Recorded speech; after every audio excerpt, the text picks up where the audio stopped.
വിഴിഞ്ഞത്തിന്റെ credit എടുക്കാൻ മത്സരിച്ചവർ ഇപ്പോൾ ഒറ്റ വള്ളത്തിൽ വിഴിഞ്ഞത്ത് നങ്കൂരമിട്ടിരിക്കുന്നു. അദാനിയുടെ ഓഹരിക്കളി കണ്ടു നിൽക്കേണ്ടി വന്നതിന്റെ ചുരുക്ക് ഇരുവർക്കുമുണ്ട്. കാണേണ്ടവരെ കാണേണ്ട പോലെ കണ്ടതാണ് മുൻപ് അദാനി. ആ യാത്ര AKG സെന്റർ വരെ എത്തിയതും കേരളം കണ്ടതാണ്. എന്നാൽ ഇപ്പോൾ കഥ മാറിയിരിക്കുന്നു. MSC എന്ന ഷിപ്പിംഗ് ഭീമൻ വിഴിഞ്ഞത്ത് നങ്കൂരമിട്ടാൽ എന്ത് സംഭവിക്കും? പിണറായിക്ക് ആശങ്ക. 5 ഉറപ്പുമായി നെഞ്ചിടിപ്പ് കുറയ്ക്കാൻ VD സതീശൻ. അദാനി തനിനിറം കാട്ടിത്തുടങ്ങിയോ? കേരളത്തിന്റെ സ്വപ്ന പദ്ധതി കാക്ക കുത്തിപ്പോകുമോ? ഈ വിഷയമാണ് ബിഗ് ഡയലോഗ് ചർച്ച ചെയ്യുന്നത്. അദാനിയുടെ കുത്തകയോ? സർക്കാരിനോട് ഇതിനുള്ള അനുമതി തേടിയിട്ടില്ല. കൺസെഷനെയർ പ്രകാരം അതിലെ ക്ലോസ് 5(3) പ്രകാരം സർക്കാരിൻ്റെ അപ്രൂവൽ ഇല്ലാതെ അവർക്ക് ഈ ഷെയർ ട്രാൻസ്ഫർ ചെയ്യാൻ പറ്റില്ല.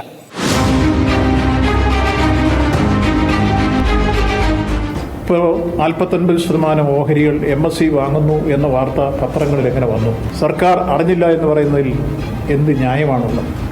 ഇവിടെയാണ് ബഹുമാനപ്പെട്ട മുഖ്യമന്ത്രി നേരത്തെ തന്നെ മുഖ്യമന്ത്രി ആകുന്നതിന് മുമ്പ് തന്നെ സ്പെഷ്യൽ പ്ലെയിൻ ചാർട്ട് ചെയ്ത് മംഗലാപുരത്ത് പോയി അദാനിയുടെ പ്രതിനിധിയും അതുപോലെ NDAയുടെ പ്രതിനിധിയുമായി കൂടിക്കാഴ്ച നടത്തിയ സംഭവം ഇതൊക്കെയായിട്ട് നമ്മൾ പരിശോധിച്ചാൽ ദുരൂഹതകളേറെയാണ്.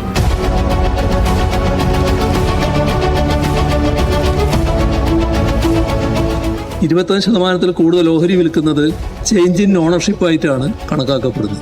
അങ്ങനൊരു കാര്യത്തിൽ എങ്ങനെയാണ് ഇന്ന് വാർത്ത കണ്ടാൽ ഏകദേശം നടപ്പായി എന്നുള്ള മട്ടിലാണ് അങ്ങനെ വരാനിടയായത് എന്നത് അങ്ങേയറ്റം ആശങ്ക ഉളവാക്കുന്നൊരു കാര്യം.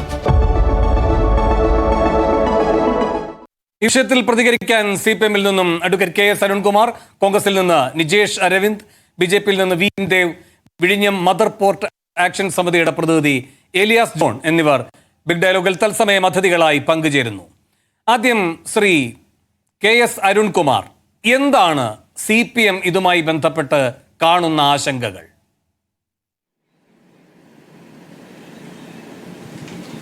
ഇവിടെ വിഴിഞ്ഞം നമ്മുടെ ഒരു സ്വപ്ന പദ്ധതിയാണ്. നമുക്കെല്ലാവർക്കും അറിയാവുന്നതുപോലെ കഴിഞ്ഞ 18 മാസത്തിനുള്ളിൽ 20 ലക്ഷം കണ്ടെയ്നറുകളാണ് വന്നത്. 2045 വിഴിഞ്ഞത്തിന്റെ 2ാം ഘട്ടം പൂർത്തിയാകും എന്ന് ആദ്യ കരാറ് പ്രകാരം വ്യക്തമാക്കിയത്. എന്നാൽ സപ്ലിമെന്ററി കരാറ് പ്രകാരം 2028 തന്നെ 2ാം ഘട്ടം പൂർത്തീകരിക്കാൻ വേണ്ടിയിട്ടുള്ള വലിയ വികസന മുന്നേറ്റം നടക്കുകയാണ്. അതായത് ഒരു വൻകിട വികസന പ്രവർത്തനം 17 വർഷം മുമ്പ് പൂർത്തീകരിക്കുന്നു എന്നുള്ള ഒരു വലിയ പ്രത്യേകത കൂടി ഇതിനുണ്ട്. അപ്പം അത്തരത്തിൽ വന്നിരിക്കുന്ന കണ്ടെയ്നറുകളുടെ എണ്ണം ലോകത്ത് തന്നെ മദർഷിപ്പ് വരുന്ന തുറമുഖങ്ങളിൽ വെച്ച് ഏറ്റവും ടോപ്പായിട്ട് ഉള്ള വളർച്ച എല്ലാം വലിയ പ്രതീക്ഷയാണ് നമ്മളിൽ ഉണ്ടാക്കിയിരിക്കുന്നത്. പ്രത്യേകിച്ച് അനുദിനം വളർന്നുകൊണ്ടിരിക്കുന്ന ആ മേഖല, പ്രത്യേകിച്ച് റോഡ്, റെയിൽവേ എല്ലാം കണക്ഷൻ വർദ്ധിക്കുമ്പോൾ ഉണ്ടാകുന്ന വികസന സാധ്യതയും തൊഴിൽ സാധ്യതയുമാണ് അതിൻ്റെ ഏറ്റവും വലിയ പ്രത്യേകതയായി നമ്മളെല്ലാം വളരെ അഭിമാനത്തോടെ വിശേഷിപ്പിക്കുന്നത്. ഇതുമായി ബന്ധപ്പെട്ടുള്ള കരാറിനെ ഞങ്ങൾ എതിർത്തതാണ്. കാരണം കരാറിലുള്ള വ്യവസ്ഥ പ്രകാരം ആദ്യത്തെ 20 വർഷം കേരളത്തിന് നയാ പൈസ വരുമാനം കിട്ടാത്ത സാഹചര്യം, അത് അദാനിക്ക് അനുകൂലമായിട്ട് ഒരു കരാറായിട്ട് തന്നെയാണ് ഞങ്ങൾ അതിനെ കണ്ടത്. പക്ഷേ മുൻ ഉമ്മൻചാണ്ടി സർക്കാർ കരാർ ഒപ്പിട്ടു. ഗവൺമെന്റ് കരാറിന്റെ ഭാഗമായതോടെ പിന്നീട് വന്ന പിണറായി സർക്കാരിന് ആ കരാറുമായിട്ട് മുന്നോട്ട് പോകേണ്ടി വന്നു. വലിയ പ്രകൃതി ദുരന്തങ്ങളും മറ്റു ബുദ്ധിമുട്ടുകളും എല്ലാം ഉണ്ടായ സാഹചര്യത്തിലും സമയബന്ധിതമായിട്ട് അത് പൂർത്തീകരിക്കാനുള്ള വലിയ ശ്രമമാണ് ഗവൺമെന്റിന്റെ ഭാഗത്തു നിന്നുണ്ടായത്. നമുക്കറിയാം അതിന്റെ ഉദ്ഘാടനവും 2ാം ഘട്ട ഉദ്ഘാടനവുമായി ബന്ധപ്പെട്ടുകൊണ്ടുള്ള നിരവധി നടപടിക്രമങ്ങളുമെല്ലാം ഈ നാട് വളരെ അഭിമാനത്തോടെ ഏറ്റെടുത്താണ്. പക്ഷെ ഇന്നൊരു ഞെട്ടിപ്പിക്കുന്ന വിവരമാണ് ഇതുമായി ബന്ധപ്പെട്ടുകൊണ്ട് പുറത്തു വന്നിരിക്കുന്നത്. ഇതിന്റെ സൂചിപ്പിച്ചതുപോലെ തന്നെ കരാറിന്റെ ക്ലോസ് 5.3 പ്രകാരം ഏതെങ്കിലും തരത്തിൽ 25%-ലധികം ഓഹരി വിൽക്കുകയാണെങ്കിൽ സംസ്ഥാന ഗവൺമെന്റിന്റെ അനുവാദം വേണം. അതേപോലെ തന്നെ ഒരു സെക്യൂരിറ്റി ക്ലിയറൻസ് സെൻട്രൽ ഗവൺമെന്റുമായി ബന്ധപ്പെട്ടുകൊണ്ട് വേണം. പഹൽഗ്രാം അടക്കം, ഓപ്പറേഷൻ സിന്ദൂർ അടക്കം ഉള്ള സാഹചര്യത്തിൽ വലിയ തരത്തിൽ ഹൈലി സെക്യൂരിറ്റിയുള്ള ഒരു മേഖലയായിട്ട് കേന്ദ്ര ഗവൺമെന്റ് തന്നെ പ്രഖ്യാപിച്ച ഒരു പദ്ധതിയാണ് വിഴിഞ്ഞം പദ്ധതി. അതുകൊണ്ട് ഇത്തരത്തിൽ ഒരു 49% ഓഹരി വിൽക്കുക എന്ന് പറഞ്ഞാൽ ഒരിക്കലും അത് സംസ്ഥാന ഗവൺമെന്റ് അറിയാതെ, മുൻ കൺകറൻസ് ഇല്ലാതെ, പ്രയർ സാങ്ഷൻ ഇല്ലാതെ ഇത്തരത്തിൽ ഒരു വാർത്ത പോലും പുറത്തു വരില്ല, അല്ലെങ്കിൽ ഒരു ചർച്ച പോലും ആരംഭിക്കില്ല. 25% ഷെയർ അതിൽ കൂടുതൽ വിൽക്കണമെങ്കിൽ ഗവൺമെന്റിന്റെ അനുവാദം വേണമെന്ന് പറയുമ്പോൾ ഇപ്പോൾ 49% ഷെയറാണ് വിൽക്കാൻ തീരുമാനിച്ചിരിക്കുന്നത്. ഒന്ന് കൃത്യമായി പറഞ്ഞാൽ 2500 കോടി രൂപയാണ് അദാനി ഈ പദ്ധതിയിൽ മുടക്കുന്നത്. സംസ്ഥാന ഗവൺമെന്റാണ് 7500 കോടി രൂപ മുടക്കുന്നത്. അപ്പൊ 2500 കോടി രൂപ മുടക്കുന്ന അദാനി അതിന്റെ 49% ഷെയർ 13,500 കോടി രൂപയ്ക്ക് വിൽക്കുകയാണ്. അതായത് 2ാം ഘട്ടം പണി പൂർത്തിയാകുന്നതിന് ഏകദേശം ഒരു 1.5 വർഷം മുമ്പ് അതിന്റെ 49% ഷെയർ 6 ഇരട്ടി വിലയ്ക്ക് വിൽക്കുകയാണ്. ഇപ്പോൾ കൃത്യമായി 49% ഷെയർ കിട്ടുന്ന ആളെന്ന് പറഞ്ഞാൽ പകുതി ഷെയറായി. അതൊരു കപ്പൽ കമ്പനിക്കാണ് കിട്ടുന്നത്. നമ്മളെല്ലാം സൂചിപ്പിച്ചതുപോലെ MSC കമ്പനിക്കാണ്, ഒരു വൻകിട മെട്രോപൊളിറ്റൻ ഷിപ്പിംഗ് കമ്പനിക്കാണ് കിട്ടുന്നത്. അപ്പൊ അതിന്റെ ഓണറായിട്ടിരിക്കുന്ന അദാനിയും അതോടൊപ്പം തന്നെ കമ്പനിയായിട്ടിരിക്കുന്ന കപ്പൽ കമ്പനിക്ക് പകുതി ഷെയറും കൊടുക്കുമ്പോൾ നമ്മൾ ഒരു വലിയ സാധ്യത കാണുന്നത് നിരവധി കപ്പൽ കമ്പനികൾ വരുന്നു, വലിയ മുതൽ മുടക്കുകൾ വരുന്നു, വലിയ തരത്തിലുള്ള കണ്ടെയ്നറുകളുടെ ട്രാൻസ്മിഷൻ നടക്കുന്നു, കൈമാറ്റങ്ങൾ നടക്കുന്നു. അത്തരത്തിൽ വരുമ്പോൾ ഒരു കുത്തകയിലേക്ക് കേന്ദ്രീകരിക്കുന്നു. അത് എല്ലാ തരത്തിലുള്ള മത്സര സാധ്യതയെ ഇല്ലാതാക്കുകയാണ്. അത് അതിന്റെ വികസനത്തിന്റെ കാര്യത്തിലെല്ലാം എല്ലാ ഘട്ടത്തിലും ഒരു മൊണോപോളിയിലേക്ക് കേന്ദ്രീകരിക്കുന്നു നമ്മൾ കാണുകയാണ്. ഇപ്പോൾ മുഖ്യമന്ത്രി മറുപടി പറഞ്ഞു ഗവൺമെന്റ് അറിഞ്ഞിട്ടില്ല എന്നതാണ്. അപ്പൊ ഗവൺമെന്റ് അറിഞ്ഞിട്ടില്ല എന്നും മറ്റു വാർത്തകളൊക്കെ വരുന്നത് ഗവൺമെന്റിന് അനൌദ്യോഗികമായിട്ടുള്ള അംഗീകാരം നേടിയിട്ടാണ് ഞങ്ങൾ ഇത്തരത്തിൽ ഒരു ഷെയർ കൈമാറ്റത്തിലേക്ക് പോകുന്നത് എന്നുള്ള വാർത്ത വരുന്നു. അതുകൊണ്ട് ഗവൺമെന്റ് ഈ കാര്യത്തിൽ വളരെ കൃത്യതയോടുള്ള മറുപടിയാണ് വേണ്ടത്. പൊതു താല്പര്യം സംരക്ഷിക്കുമെന്ന് ഗവൺമെന്റ് പറയുന്നു. എങ്ങനെയാണ് പൊതു താല്പര്യം സംരക്ഷിക്കാൻ കഴിയുക? പകുതി ഷെയർ ഒരു കുത്തക കമ്പനിയുടെ കയ്യിൽ, പ്രത്യേകിച്ച് ഈ മേഖലയിൽ വളരെ അതോറിറ്റേറ്റീവ് ആയിട്ട് പ്രവർത്തിക്കുന്ന ഒരു കമ്പനിയുടെ കയ്യിലേക്ക് ആ ഷെയർ കിട്ടിക്കഴിഞ്ഞാൽ പിന്നെ എങ്ങനെ പൊതു താല്പര്യം സംരക്ഷിക്കും? അതുപോലെ നല്ല മത്സര സാധ്യത ഉറപ്പുവരുത്തും എന്ന് ഗവൺമെന്റ് പറയുന്നു. മത്സര സാധ്യത ഇല്ലാതാവുകയാണ് ചെയ്യുന്നത്. മൊണോപോളിയായി 1-2 കമ്പനികളുടെ കയ്യിലേക്ക് മാത്രം ഇത് കേന്ദ്രീകരിക്കുന്ന സാഹചര്യം ഉണ്ടാവും. നിക്ഷേപം പ്രോത്സാഹിപ്പിക്കും, അതുപോലെ ദീർഘവീക്ഷണത്തോടെയുള്ള വികസനം എന്നെല്ലാം പറയുമ്പോൾ ഇതെല്ലാം കടലാസിൽ മാത്രം ഒതുങ്ങും. നമ്മൾ ആദ്യം ഘട്ടങ്ങളിലെല്ലാം ആശങ്കപ്പെട്ടതുപോലെ തന്നെ ഇതൊരു കുത്തകവൽക്കരണത്തിന്റെ ഭാഗമായിട്ട് തന്നെ മാറും. നമ്മുടെ സ്വപ്ന പദ്ധതി എന്നേക്കുമായിട്ട് തകർക്കപ്പെടുന്നു. ഇതുമായി ബന്ധപ്പെട്ടുള്ള തൊഴിൽ സാധ്യതയും അതുപോലെ വിവിധ കമ്പനികൾ വരുമ്പോൾ ഉള്ള വികസന മത്സരവും ആ മത്സരത്തിന്റെ ഭാഗമായിട്ട് നമ്മുടെ നാട്ടിൽ വരാൻ പോകുന്ന വികസന പ്രവർത്തനങ്ങളും എല്ലാം തകർക്കപ്പെടുന്ന തരത്തിലേക്ക് പോകും. അതുകൊണ്ട് ഞങ്ങൾ സംശയിക്കുന്നത് ഈ തെരഞ്ഞെടുപ്പ് റിസൾട്ട് വരുന്നതിന് മുമ്പ് ഒരു മംഗലാപുരം യാത്രയും ചാർട്ടേഡ് വിമാനത്തിലുള്ള യാത്രയും ആ യാത്രയിൽ അദാനിക്കുള്ള പങ്കും അവിടെ ചർച്ചയിൽ പങ്കെടുത്തവരുടെ വിവരങ്ങളെല്ലാം പുറത്തു വന്നപ്പോൾ കേരളത്തിലെ മാധ്യമ പ്രവർത്തകർ നിരവധി തവണ ചോദിച്ചു, എന്തായിരുന്നു ആ യാത്രയിൽ ചർച്ചാ വിഷയമാക്കി മാറ്റിയത്? എന്തായിരുന്നു ആ യാത്രയുടെ ലക്ഷ്യം? അതിനുശേഷം നമ്മളിപ്പോൾ നയവുമായി ബന്ധപ്പെട്ടുകൊണ്ടെല്ലാം, നികുതിയുമായി ബന്ധപ്പെട്ടുകൊണ്ടെല്ലാം മന്ത്രിസഭ പോലും അറിയാത്ത തീരുമാനങ്ങൾ പുറത്തു വരുമ്പോഴും ഈ യാത്രയും യാത്രയുടെ ഭാഗമായിട്ടുള്ള ചർച്ചയും നമ്മൾ സംശയിച്ചതാണ്. ഇപ്പോൾ അദാനിയുമായി ബന്ധപ്പെട്ടുകൊണ്ട് ഗവൺമെന്റ് അറിയാതെ തന്നെ 49% ഈ മേഖലയിലെ ഒരു കുത്തക കമ്പനികൾക്ക് കൊടുക്കുന്നു. അതുമായി ബന്ധപ്പെട്ടുള്ള ചർച്ചകൾ നടന്നു, അത്തരം അനൌദ്യോഗികമായിട്ടുള്ള ചർച്ചകൾ നടന്നു എന്നുള്ള വിവരം വരുന്നു. ഗവൺമെന്റ് പറയുന്നു ഞങ്ങൾ അറിഞ്ഞിട്ടില്ല എന്ന് പറയുന്നു. അപ്പൊ ഈ സാഹചര്യത്തിൽ കൂടുതൽ സംശയങ്ങൾ ബലപ്പെടുകയാണ്. അതുകൊണ്ട് ഈ സംശയങ്ങൾക്ക് ഉത്തരം പറയേണ്ടത് ഗവൺമെന്റ് ആണ്. പ്രത്യേകിച്ചും ഷിപ്പിംഗ് വകുപ്പും എല്ലാം കൈകാര്യം ചെയ്യുന്ന മുഖ്യമന്ത്രി തന്നെയാണ് ഇതിൽ മറുപടി പറയേണ്ടത്. ഏതെങ്കിലും വാക്സാമർത്ഥ്യത്തിൽ ജനങ്ങളെ തെറ്റിദ്ധരിപ്പിക്കാൻ വേണ്ടി കുറച്ച് വാക്കുകൾ പറഞ്ഞതുകൊണ്ട് കാര്യമില്ല. അദ്ദേഹം പറഞ്ഞ 5 കണ്ടീഷൻ, ആ 5 കണ്ടീഷൻ ഒന്നും പാലിക്കാൻ കഴിയില്ല. ഇത്തരത്തിൽ 2500 കോടി രൂപ മുടക്കിയ ആൾ അതിന്റെ 49% ഷെയർ 13,500 കോടി രൂപയ്ക്ക് മുടക്കി ഒരു വലിയ കുത്തക കമ്പനിക്ക് പകുതി ഷെയർ വിൽക്കുന്ന ഒരു സാഹചര്യം വരുമ്പോൾ വലിയ തരത്തിലേക്കുള്ള മൊണോപ്പൊളിയിലേക്ക് ഇത് പോകും. ഇതിന്റെ എല്ലാ ജനാധിപത്യ ഉള്ളടക്കം പോകും. പൊതുമേഖല ഇതിൽ വലിയ തരത്തിൽ മുതൽ മുടക്കാൻ തയ്യാറായി. പൊതുമേഖലയുടെ വലിയ താല്പര്യം സംരക്ഷിക്കാൻ 5000 കോടി രൂപയുടെ മുതൽ മുടക്കെല്ലാം പ്രതീക്ഷിച്ചതാണ്. ഇതെല്ലാം തകർക്കുന്ന സാഹചര്യം വരും, തകർക്കപ്പെടുന്ന സാഹചര്യം വരും. അതിന് മുഖ്യമന്ത്രി മറുപടി പറഞ്ഞേ പറ്റൂ. ശരി, ശ്രീ നിജേഷ് അരവിന്ദ്, ഇവിടെ ഒന്നാമതായി ഉണ്ടായിരിക്കുന്ന ആശയക്കുഴപ്പം, ഇത് മുഖ്യമന്ത്രി നിയമസഭയിൽ പറയുന്നു സർക്കാരിനെ ഇത് അറിയിച്ചിട്ടില്ല എന്ന്, അതേസമയം അദാനി പറയുന്നു അനൌദ്യോഗികമായി അറിയിച്ചിട്ടുണ്ട് എന്ന്. ഇതിൽ ഏതാണ് വിശ്വസിക്കേണ്ടത്?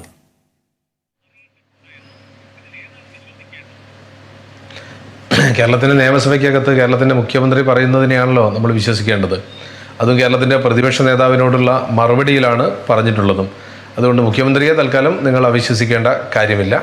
നാളെ ഇത് സംബന്ധിച്ച എഴുത്തുകുത്തുകൾ വന്നു കഴിഞ്ഞാൽ അതിൻ്റെ കാര്യങ്ങൾ അതിൻ്റെ ഘട്ടത്തിൽ മുന്നോട്ട് പോകും. ഏതായാലും ശ്രീ അരുൺകുമാറിന് ഞെട്ടലുണ്ടായി. കഴിഞ്ഞ 10 വർഷമില്ലാത്ത സംശയങ്ങൾ ഉണ്ടാകുന്നു. അതൊക്കെ വളരെ നല്ലതാണ് ശ്രീ അരുൺകുമാർ. പക്ഷേ ഇന്നത്തെ ദേശാഭിമാനി കൂടി താങ്കളെടുത്ത് വായിക്കണം. അതിൻ്റെ ഹെഡിങ്ങിലുള്ളത് MSC ഗ്രൂപ്പ് 49% ഓഹരി എടുത്തു എന്നല്ല, ഓഹരി എടുക്കും എന്നാണ്. രണ്ടാമത്തെ പറഞ്ഞിരിക്കുന്നത് LDF സർക്കാരിൻ്റെ ദീർഘവീക്ഷണത്തിൻ്റെ വിജയമാണ് ഓഹരി നിക്ഷേപം എന്നാണ്. നിങ്ങളുടെ പാർട്ടി മുഖപത്രം പറയുന്നതാണോ നിങ്ങൾ പറയുന്നതാണോ ശരിയെന്ന് നിങ്ങൾ തന്നെയാണ് തീരുമാനിക്കേണ്ടത്. ഏതായാലും നിങ്ങളത് തീരുമാനിക്കുക. കേരളത്തിലൊരു നല്ല പദ്ധതിയാണ് വരുന്നത് എങ്കിൽ നമ്മൾക്കതിനെ സ്വീകരിക്കാം.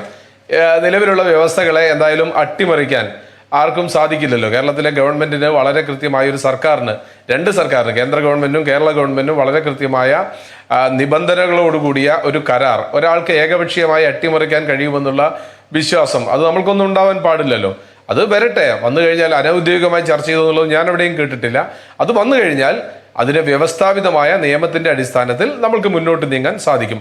ഇന്ന് കേരളത്തിലെ പത്രങ്ങളൊക്കെ എടുത്ത് വായിച്ചാൽ നമ്മൾക്കറിയാം, കേരളത്തിലെ മറ്റു മാധ്യമങ്ങളുടെ പ്രത്യേക വാർത്തകളൊക്കെ നമ്മൾക്ക് എടുത്താൽ അറിയാം, വിഴിഞ്ഞത്തിന്റെ ഒരു സാധ്യതയെ പറ്റിയാണ്, പോസിറ്റീവായ സാധ്യതയെ പറ്റിയാണ് ഈ ഒരു കാര്യവുമായി ബന്ധപ്പെടുത്തി ആളുകൾ പറയുന്നത്. നമ്മൾ അതിന്റെ പോസിറ്റീവ് സൈഡിലേക്ക് നോക്കുന്ന സമയത്ത് ഇന്ത്യയുടെ തന്നെ ഏറ്റവും പ്രധാനപ്പെട്ട പോർട്ടായിക്കൊണ്ട് ഈ വിഴിഞ്ഞം മാറുകയാണ് എങ്കിൽ നാളെ കേരളത്തിന്റെ വരുമാനത്തിൽ വലിയ വർധനവുണ്ടാവുമെങ്കിൽ, കേരള ഗവൺമെന്റിന്റെ ഇപ്പോഴത്തെ സ്വപ്ന പദ്ധതിയായി മിഷൻ സമുദ്രയുമായി ഇതിനെ സംയോജിപ്പിക്കാൻ സാധിച്ചെങ്കിൽ അതൊരു വലിയ സാധ്യതയാണ്. എന്നാൽ ആ സാധ്യത ഏതെങ്കിലും ഒരു സ്ഥാപനത്തിനോ കമ്പനിക്കോ കുത്തകയായി കൊടുക്കുക, മൊണോപ്പൊളിയായി കൊടുക്കുക എന്നൊരു ഒരിക്കലും നടക്കാൻ പാടില്ലാത്തതാണ്. അത് നടക്കുന്ന സാഹചര്യമില്ല. എന്തായാലും ഗവൺമെന്റ് എന്ന് പറയുന്നതാണ് ഇതിന്റെ അവസാനത്തെ അധികാരി. ഗവൺമെന്റ് കൊടുക്കുന്ന കരാറുകളാണ് ഇവിടെ പ്രാവർത്തികമാക്കാൻ പോകുന്നത്. അതുകൊണ്ടൊന്നും ആ കാര്യത്തിലൊന്നും യാതൊരു പ്രയാസവും വേണ്ട. നല്ലതിനെ നല്ലതായി കാണുന്നതാണ് നമ്മൾക്ക് നല്ലത്. ഇല്ലാത്ത ആശങ്കകളെ ദയവ് ചെയ്ത് പഴയതുപോലെ വലിച്ചു കൊണ്ടുവരരുത് എന്ന് ശ്രീ അരുൺകുമാറിനോട് പറയുകയാണ്.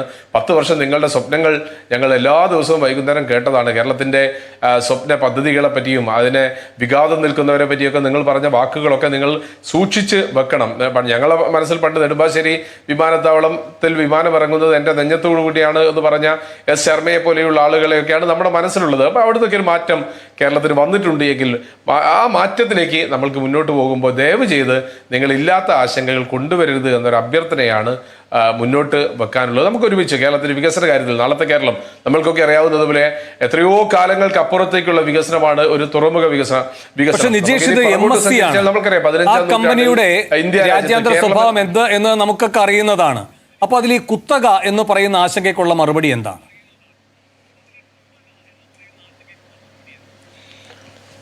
കേരളത്തിലെ ഒരു കമ്പനിക്കകത്ത് ഒരു കരാറിന്റെ അടിസ്ഥാനത്തിൽ 25% ഒരു കമ്പനി നിക്ഷേപിച്ചു കഴിഞ്ഞാൽ അത് കുത്തകയാകും എന്നുള്ളൊരു വിശ്വാസം എനിക്കില്ല. പിന്നീട് അങ്ങോട്ടുള്ള നാളത്തെ ചരക്ക് നീക്കവുമായി ബന്ധപ്പെട്ട് കമ്പനികൾ തമ്മിലുണ്ടാകുന്ന മത്സരത്തിനെയാണ് സൂചിപ്പിച്ചത് എങ്കിൽ ലോകത്തെ ഏറ്റവും പ്രധാനപ്പെട്ട കമ്പനി ഷിപ്പിംഗ് കമ്പനിയാണ് ഈ കമ്പനി. സമാനമായ കമ്പനികൾ വേറെയുമുണ്ട്.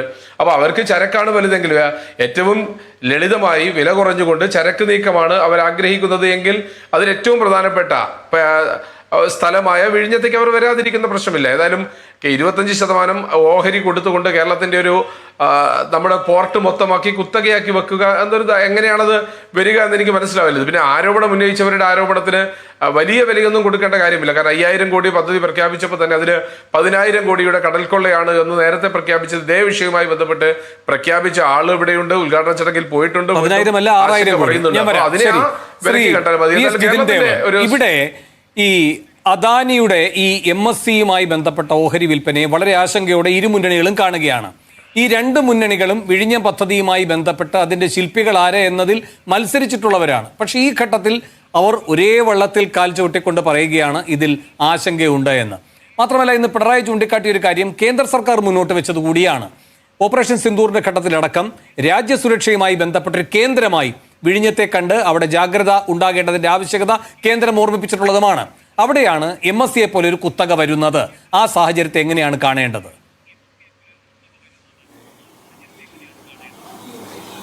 ശ്രീ വേണു, എന്തായാലും കേന്ദ്ര ഗവൺമെന്റിന്റെ പെർമിഷൻ ഇല്ലാതെ, അനുമതിയില്ലാതെ MSCക്ക് വിഴിഞ്ഞം തുറമുഖത്തിൽ പാർട്ണർഷിപ്പ് അല്ലെങ്കിൽ വിഴിഞ്ഞം തുറമുഖത്തിന്റെ ഷെയർ ഹോൾഡ് ചെയ്യാൻ സാധിക്കുന്ന ഒരു കപ്പാസിറ്റിയിലേക്ക് വരാൻ സാധിക്കുന്നതായാലും ഉറപ്പാണ്. എന്തായാലും കേന്ദ്ര ഗവൺമെന്റ് അക്കാര്യങ്ങളൊക്കെ പരിശോധിച്ച് മാത്രമേ അനുമതി കൊടുക്കുകയുള്ളൂ എന്നുള്ളത് നമുക്ക് തീർച്ചയുള്ള കാര്യമാണ്. കാരണം നാഷണൽ ഇൻട്രസ്റ്റിലും നാഷണൽ സെക്യൂരിറ്റിയിലും വിട്ടുവീഴ്ചയ്ക്കും കേന്ദ്ര ഗവൺമെന്റ് തയ്യാറാകില്ല.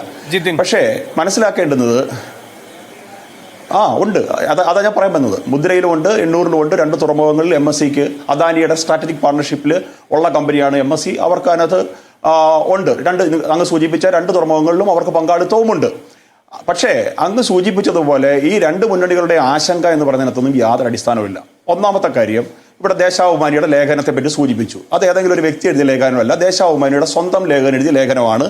ഇടതുപക്ഷ സർക്കാരിന്റെ LDF സർക്കാരിന്റെ ദീർഘവീക്ഷണത്തിന്റെ വിജയം എന്നാണ് പറഞ്ഞത്. ആ ലേഖനത്തിൽ തന്നെ പറയുന്നുണ്ട്, വിഴിഞ്ഞം കോൺക്ലേവിൽ MSCയുടെ ആൾക്കാർ, MSCയുടെ പ്രതിനിധികൾ പങ്കെടുത്തിരുന്നു. അത് ഇന്ന് ശ്രീ വാസവൻ അത് എൻഡോസ് ചെയ്തിട്ടുണ്ട്. അന്ന് MSCയുമായി ഞങ്ങൾ ഈ കാര്യങ്ങളൊക്കെ സംസാരിച്ചിരുന്നു. പക്ഷേ എത്ര ശതമാനം എന്നുള്ളതിൽ മാത്രമാണ് അതിനെ സംബന്ധിച്ചുള്ള ചർച്ചകളിലേക്ക് പോയില്ല എന്ന് പറഞ്ഞിട്ട്. അപ്പം ഈ MSC എന്ന് പറയുന്ന പേര് കേൾക്കുമ്പോൾ LDFന്റെ പ്രതിനിധികൾക്ക് അല്ലെങ്കിൽ നമ്മുടെ പ്രതിപക്ഷ നേതാവിന് ഉൾപ്പെടെ ഞെട്ടലുണ്ടാകേണ്ട യാതൊരു സാഹചര്യവുമില്ല. 2, മുഖ്യമന്ത്രിയുടെ അവകാശവാദം ഞാനിത് പത്രവാർത്തകളിലൂടെയാണ് അറിഞ്ഞത് എന്ന് പറഞ്ഞതിനകത്ത് ഒരടിസ്ഥാനമില്ല. അത് ആരും വിശ്വസിക്കില്ല. കാരണം അനൗദ്യോഗികമായി ഈ കാര്യങ്ങൾ എന്തായാലും ഇത്തരത്തിലുള്ള ഒരു വലിയ ഇൻവെസ്റ്റ്മെന്റിനെ സംബന്ധിച്ചുള്ള കാര്യങ്ങൾ ഉറപ്പായിട്ടും അദാനി മാനേജ്മെന്റ് മുഖ്യമന്ത്രിയുമായി സംസാരിച്ചിട്ടുണ്ടാവും. അപ്പോൾ ആ സംസാരം അനൗദ്യോഗികമായി നടന്നിട്ടുണ്ടാവും. പക്ഷേ ഇതിനകത്തുള്ള എഴുത്തുകുഴുത്തുകൾ സ്റ്റാർട്ട് ചെയ്യണമെന്നുണ്ടെങ്കിൽ അതിന് ചില ക്രൈറ്റീരിയകളുണ്ട്. ആദ്യം ഇത് സെബിയുടെ മുമ്പിൽ വെക്കണം. സെബിയുടെ അനുമതി ഉണ്ടെങ്കിൽ മാത്രമേ മറ്റു കാര്യങ്ങളിലേക്കുള്ള കത്തുകളിലേക്കും മറ്റും പോകാൻ സാധിക്കുകയുള്ളൂ. അപ്പോൾ അത് നടക്കാനായിട്ടുള്ള സമയമാകുന്നേ ഉള്ളൂ എന്നുള്ള അദാനി ഗ്രൂപ്പിന്റെ അവകാശവാദത്തെ നമ്മൾ വിശ്വസിക്കേണ്ടിയിരിക്കുന്നു. ഇവിടെ എന്നെ ചിന്തിപ്പിക്കുന്നതും അല്ലെന്നുണ്ടെങ്കിൽ മറുപടി ആവശ്യം വേണ്ടതും ശ്രീ രാഹുൽ ഗാന്ധിയുടെ ചില സ്റ്റേറ്റ്മെന്റുകൾ നമ്മൾ കഴിഞ്ഞ കാലങ്ങളിലൊക്കെ നമ്മൾ ശ്രദ്ധിച്ചിട്ടുള്ളതാണ്.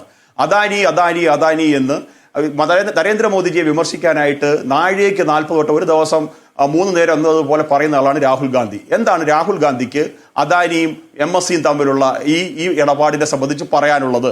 പ്രത്യേകിച്ച് കേരളത്തിൽ കോൺഗ്രസ് ഭരിക്കുമ്പോൾ അദ്ദേഹത്തിന്റെ മറുപടി അല്ലെങ്കിൽ അദ്ദേഹത്തിന്റെ പ്രതികരണം അറിയാൻ BJP ആഗ്രഹിക്കുന്നുണ്ട്. കേരളത്തിലെ ജനങ്ങൾക്ക് അറിയാം അതൊക്കെ വെറും ബ്ലണ്ടർ ആയിരിക്കും, പക്ഷേ BJP ആഗ്രഹിക്കുന്നുണ്ട്. അത് അറിയേണ്ടതുണ്ട്.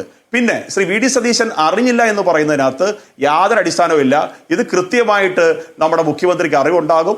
അത് അദ്ദേഹം ഇപ്പോൾ കളിക്കുന്നത് ഒരു പൊട്ടം കളിയാണ്. പണ്ട് പല കാര്യങ്ങളിലും കളിച്ചിട്ടുള്ള പൊട്ടം കളി ഇപ്പൊ അദ്ദേഹം വീണ്ടും കളിക്കാൻ ശ്രമിക്കുന്നു. ശ്രീ അരുൺകുമാർ പറഞ്ഞതുപോലെ ഇവിടെ ഈ പറഞ്ഞതുപോലെ ചരക്ക് അല്ല, ഇതാണല്ലോ എത്രയോ ഉദാഹരണങ്ങൾ നമുക്ക് ചൂണ്ടിക്കാണിക്കാൻ സാധിക്കും. ഏതെല്ലാം കാര്യങ്ങളിൽ VD സതീശൻ ഇമാതിരി ഒളിച്ചുകളി നടത്തിയിട്ടുണ്ട്.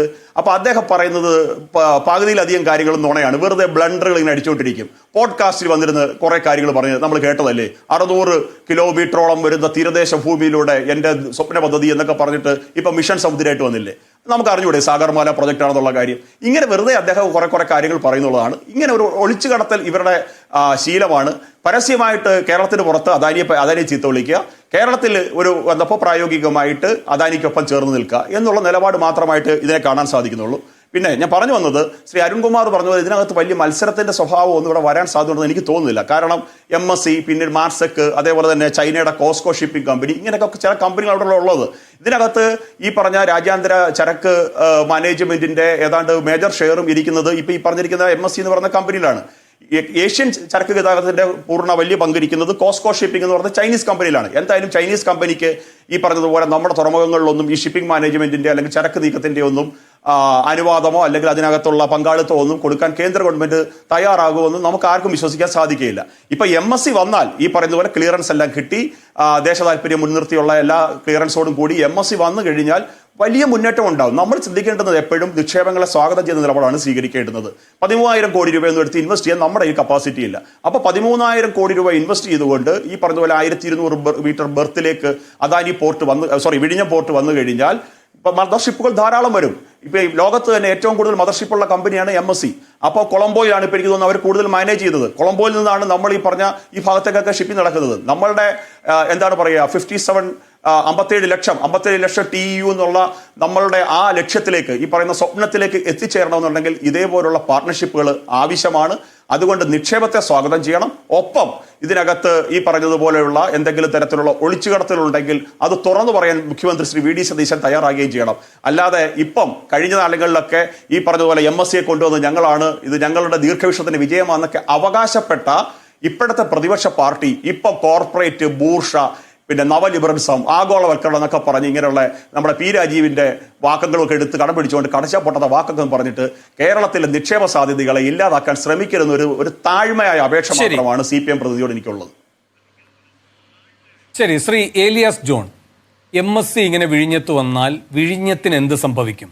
തുറമുഖത്തിന് മാത്രമല്ല, വിഴിഞ്ഞത്തിന് എന്ത് സംഭവിക്കും? വിഴിഞ്ഞം ഒന്നാം തരം ഒരു ഗ്ലോബൽ പ്രോഡക്റ്റായി മാറും.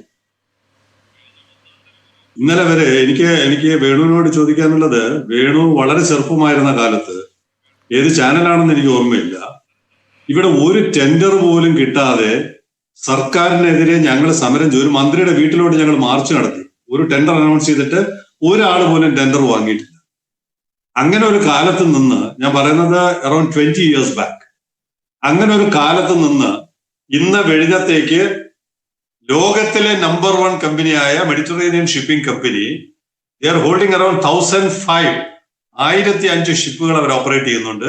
ഏറ്റവും ഒടുവിലത്തെ കണക്കനുസരിച്ച് ചൈനയിലെ ഹെങ്ലി ഹെവി ഇൻഡസ്ട്രീസിൽ 36 കപ്പലുകളാണ്, 20,000 TEU ഉള്ള 36 കപ്പലുകളാണ് ഓർഡർ ചെയ്തിരിക്കുന്നത്. 2026 അങ്ങനെയുള്ള ഒരു ആഗോള ഭീമൻ കേരളത്തിൽ വന്ന് ഇങ്ങനെ ഒരു പ്രൊജക്റ്റിൽ 13,000 കോടി രൂപ ഇൻവെസ്റ്റ് ചെയ്യാമെന്ന് പറഞ്ഞാൽ നമ്മളിവിടെ പടക്കം പൊട്ടിച്ച് ആഘോഷിക്കേണ്ടതാണ്. അതിന് പകരം നമ്മൾ പഴയ പല്ലവി പതിവ് പോലെ ഇതിനെല്ലാത്തിനെയും സംശയദൃഷ്ടിയോടെ കണ്ട് ഇതിനെ എങ്ങനെ ഇവിടെ നിന്ന് ആ ഇൻവെസ്റ്റ്മെന്റിനെ ഓടിക്കാം എന്നുള്ള തരത്തിലാണ് നമ്മുടെ ആലോചനകളും ചിന്തകളും ചർച്ചകളും പോകുന്നത്. അതുകൊണ്ട് വേണുവിന്റെ ചോദ്യത്തിന് ഒന്നാം തരം ഒരു അവസരം കേരളത്തിന് കൈവന്നിരിക്കുകയാണ്. അത് പരമാവധി ഉപയോഗപ്പെടുത്തുന്ന തരത്തിൽ അദാനിയെയും MSCയെയും കോൺഫിഡൻസിൽ എടുത്തുകൊണ്ട് ലാൻഡ് സൈഡിൽ അതിന്റെ ഇമ്പാക്ട് എത്രത്തോളം ഉണ്ടാകും, എത്ര തൊഴിലവസരങ്ങൾ ഇവിടെ ഉണ്ടാക്കാൻ പറ്റും, എത്ര ബിസിനസ് ഇവിടെ നടത്താൻ പറ്റും എന്നൊക്കെ പറയുന്ന തരത്തിലുള്ള ആലോചനകളിലേക്ക് കടക്കുന്നതിന് പകരം മുഖ്യമന്ത്രി ഇത് നേരത്തെ അറിഞ്ഞില്ലേ, ഇത് മൊണോപ്പൊളി അല്ലേ എന്നൊക്കെ പറയുന്നത്, ഞാൻ മൊണോപ്പൊളി എന്ന് പറയുന്ന വാക്ക് പ്രതിപക്ഷ നേതാവിന്റെ വായിൽ നിന്ന് കേട്ടു. അദ്ദേഹം മുഖ്യമന്ത്രി ആയിരുന്ന സമയത്ത് മെയ് 13 തീയതി വരെ 933 കപ്പലുകൾ ഇവിടെ ഓപ്പറേറ്റ് ചെയ്തു. 928 കപ്പല് MSCയുടേതായിരുന്നു. അന്ന് മൊണോപ്പൊളി ആയിരുന്നില്ലേ? അപ്പോ അന്ന് എന്തുകൊണ്ട് അദ്ദേഹം എതിർക്കാതെ അതിനെല്ലാം അനുവാദം നൽകിയത്? അപ്പൊ അധികാരത്തിൽ നിന്ന് മാറിക്കഴിയുമ്പോൾ സ്വരത്തിൽ, ശബ്ദത്തിൽ, സമീപനത്തിൽ മാറ്റം വരുന്നത് കേരളത്തിന്റെ മുന്നോട്ടുള്ള പോക്കിന്, വളർച്ചയ്ക്ക് സഹായിക്കും. അല്ല, ആ തുറമുഖത്തെ ഉപയോഗിക്കുക എന്നതും ആ തുറമുഖത്തെ സ്വന്തമാക്കുക എന്നതും രണ്ടല്ലേ? ഇവിടെ ആര് സ്വന്തമാക്കുന്നു? ഇവിടെ ആര് സ്വന്തമാക്കാൻ പറ്റില്ല. ഈ കരാർ വ്യവസ്ഥ അനുസരിച്ച് അദാനിയുടെ 2,500 കോടി രൂപ അവര് 2028 നടത്താൻ പോകുന്ന ഇൻവെസ്റ്റ്മെന്റ് അടക്കം അതിന്റെ പ്രൊജക്ഷൻ നടത്തി, അതിന്റെ വാല്യുവേഷൻ നടത്തിയപ്പോൾ 27,000 കോടിയായി. ആ 27,000 കോടി രൂപയുടെ 49% വിൽക്കുന്നു. നിങ്ങൾക്ക് എന്തുകൊണ്ട് അതേ സമയത്ത് 5,800 കോടിയോളം രൂപ കേരള ഗവൺമെന്റിന്റെ നിക്ഷേപമുണ്ട്. ആ 5,800 കോടി രൂപയുടെ വാല്യുവേഷൻ ഇപ്പൊ എത്രയായി എന്നെന്തുകൊണ്ടാണ് നിങ്ങൾക്കാർക്കും പറയാൻ കഴിയാതെ പോകുന്നത്? അദാനിക്ക് മാത്രമല്ലല്ലോ ഗ്രോത്ത് ഉണ്ടായത്, അദാനിക്ക് മാത്രമല്ലല്ലോ വാല്യുവേഷൻ കൂടിയത്. കേരളത്തിന്റെ ഈ പ്രോപ്പർട്ടിക്ക് മൊത്തം വാല്യുവേഷൻ കൂടിയില്ലേ? അതെങ്ങനെയാ കൂടിയത്? അദാനി ഓപ്പറേറ്റ് ചെയ്തു, MSC തുടർച്ചയായിട്ട് കപ്പലുകൾ വിട്ടു, 1000 ശിഷ്ടം കപ്പലുകളിലൂടെ വന്നു കഴിഞ്ഞു. അതിലൂടെ ലോകത്തെ ഏറ്റവും നല്ല ഒരു പ്രൊഡക്റ്റായി ഈ നമ്മുടെ തുറമുഖം മാറിയതിലൂടെയാണ് ഈ പറയുന്ന തരത്തിൽ ഒരു വാല്യുവേഷൻ കൂടിയത്. ഇവിടുത്തെ ഷെയർ വിറ്റെങ്കിൽ അത് അദാനിയുടെ ഷെയറാണ് വിറ്റത്, അല്ലാതെ കേരള ഗവൺമെന്റിന്റെ ഒരു ഷെയറും വിറ്റിട്ടില്ല. അദാനിക്ക് വിൽക്കാൻ കഴിയുന്ന അത് അദാനിയുടെ കോർപ്പറേറ്റ് ബുദ്ധിയാണ്. അതിനെ നമ്മൾ അസൂയപ്പെട്ടിട്ട് വല്ല കാര്യമുള്ളൂ.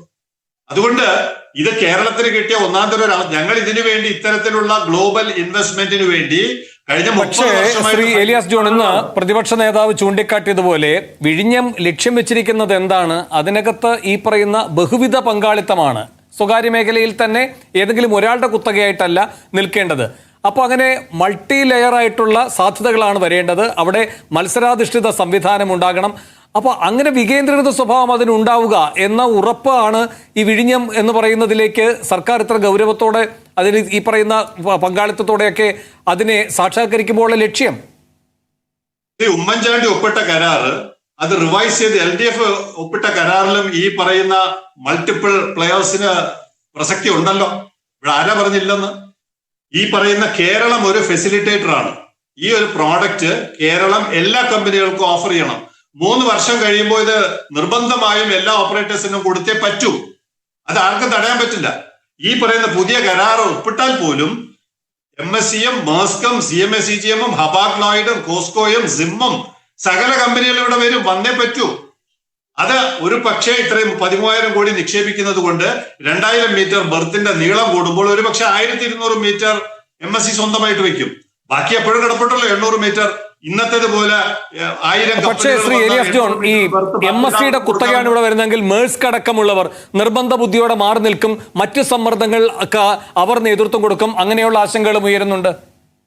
വേണു, അങ്ങനെ ഒരു സാധ്യതയുമില്ല. കാരണം യൂറോപ്പ് വിട്ടാൽ സിംഗപ്പൂർ വരെ one of the best location. ഇവിടെ ഈ മേഴ്സ്ക് ആയാലും എല്ലാ പ്ലെയേഴ്സും CMA-CGM ആയാലും എല്ലാവരും ഇവിടെ ഒരു ബർത്ത് കിട്ടുമോ എന്ന് ഇപ്പോഴും അന്വേഷിക്കുകയാണ്. ഇവിടെ നമുക്ക് കൊടുക്കാൻ പറ്റുന്നില്ല. MSCക്ക് തന്നെ 2 ഷിപ്പ് ഇട്ട് കഴിഞ്ഞാൽ ബർത്ത് ഫുള്ളാണ്. അവർക്ക് കൊടുക്കാൻ പറ്റാത്തത് കൊണ്ടാണ് മാത്രമാണ് മറ്റുള്ളവർ കൊടുക്കാത്തത്.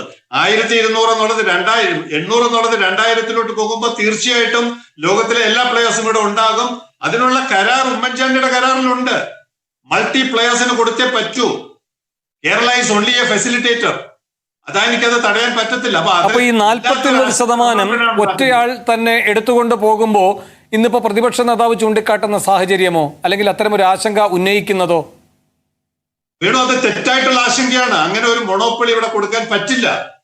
3 വർഷത്തേക്ക്, പരമാവധി 3 വർഷത്തേക്ക് MSCക്ക് സിംഗിൾ ആയിട്ട് ഓപ്പറേറ്റ് ചെയ്യാൻ പറ്റും. അത് കഴിയുമ്പോൾ he has to open it. ബാക്കി എല്ലാവർക്കും കൊടുത്തേ പറ്റൂ. അങ്ങനെയുള്ള ഒരു ക്ലോസ് അതിനകത്ത്. എന്ന് വെച്ചാൽ അതിന്റെ ഘടന എങ്ങനെയായിരിക്കുമെന്നാണ് സാർ? അന്നേരം ഈ പറയുന്ന 2028 ആവുമല്ലോ. അന്നേരം 2028 ആകുമ്പോൾ 2000 മീറ്റർ ഉണ്ട് ബർത്ത്. അതെ, 3 വർഷം കഴിയുമ്പോൾ ഇതിന്റെ ഘടന എങ്ങനെ മാറുമെന്നാണ് ശ്രീ എലിയാസ് ജോൺ ആ കരാറിൽ പറയുന്നത്. ഇപ്പോ MSCയുടെ വെസൽസ് മാത്രമാണ് വരുന്നത്. അത് മാറിയിട്ട് ബാക്കി എല്ലാ പ്ലേയേഴ്സിനും വരാനുള്ള ക്ലോസ് ഉണ്ട്. ഇത് കേരള ഒരു ഫെസിലിറ്റേറ്റർ ആണ്. ഈ ഫെസിലിറ്റി പ്രൊവൈഡ് ചെയ്യുന്ന ഒരു സ്ഥാപനമാണ് വിസിൽ എന്ന് പറയുന്നതും അല്ലെങ്കിൽ അദാനി എന്ന് പറയുന്ന ഈ ജോയിന്റ് വെഞ്ചർ. അതിനകത്ത് തുടക്കത്തിൽ ഇവരുടെ അഡ്വാൻറ്റേജ് എടുക്കാനുള്ള ഒരു അവസരം 3 വർഷം കഴിയുന്നതോടുകൂടി അത് ഓപ്പൺ ആക്കിയേ പറ്റൂ. അത് ആർക്കും നിഷേധിക്കാൻ പറ്റില്ല. സംശയം അങ്ങൊന്ന് വ്യക്തത വരുത്തേണ്ടത്, 3 വർഷത്തിന് ശേഷം ഘടനാപരമായി എന്ത് മാറ്റം വരും? MSC ഈ 49% വിഴുങ്ങിയാലും എന്ത് മാറ്റത്തിനാണ് നിർബന്ധിതമാകുന്നത്? സംശയം 1. 2, അങ്ങ് പറയുന്നു കേരളം ഫെസിലിറ്റേറ്റർ ആണ്. അങ്ങനെയല്ല. 2080 അത് കേരളത്തിന്റെ സ്വന്തമായി തിരികെ കിട്ടുന്ന ഒന്നാണല്ലോ. അതെ ഫൈനൽ ക്ലോസ് ആണ്. നിലവിൽ തന്നെയും ആദ്യത്തെ 3 വർഷം 2024, 25, 26 കഴിഞ്ഞ് 27 തുടക്കത്തിൽ എല്ലാവർക്കും വേണ്ടി തുറന്നു കൊടുക്കണം. അത് ഈ കരാർ ഒപ്പിട്ടാൽ പോലും ആ ക്ലോസ് മാറ്റാൻ പറ്റില്ല. അവിടെ സംഭവിക്കാൻ പോകുന്നത് 2028 27 എന്നുള്ളത് ചിലപ്പോൾ സാങ്കേതികമായി കുറച്ചുകൂടെ നീണ്ടേക്കാം. നമ്മുടെ 2000 മീറ്റർ വരുമ്പോൾ 800 മീറ്റർ എങ്കിലും മറ്റെല്ലാ പ്ലേയേഴ്സിനും വേണ്ടി കൊടുക്കുന്ന തരത്തിൽ അദാനിയും MSCയും കൂടി ധാരണയുണ്ടാകും.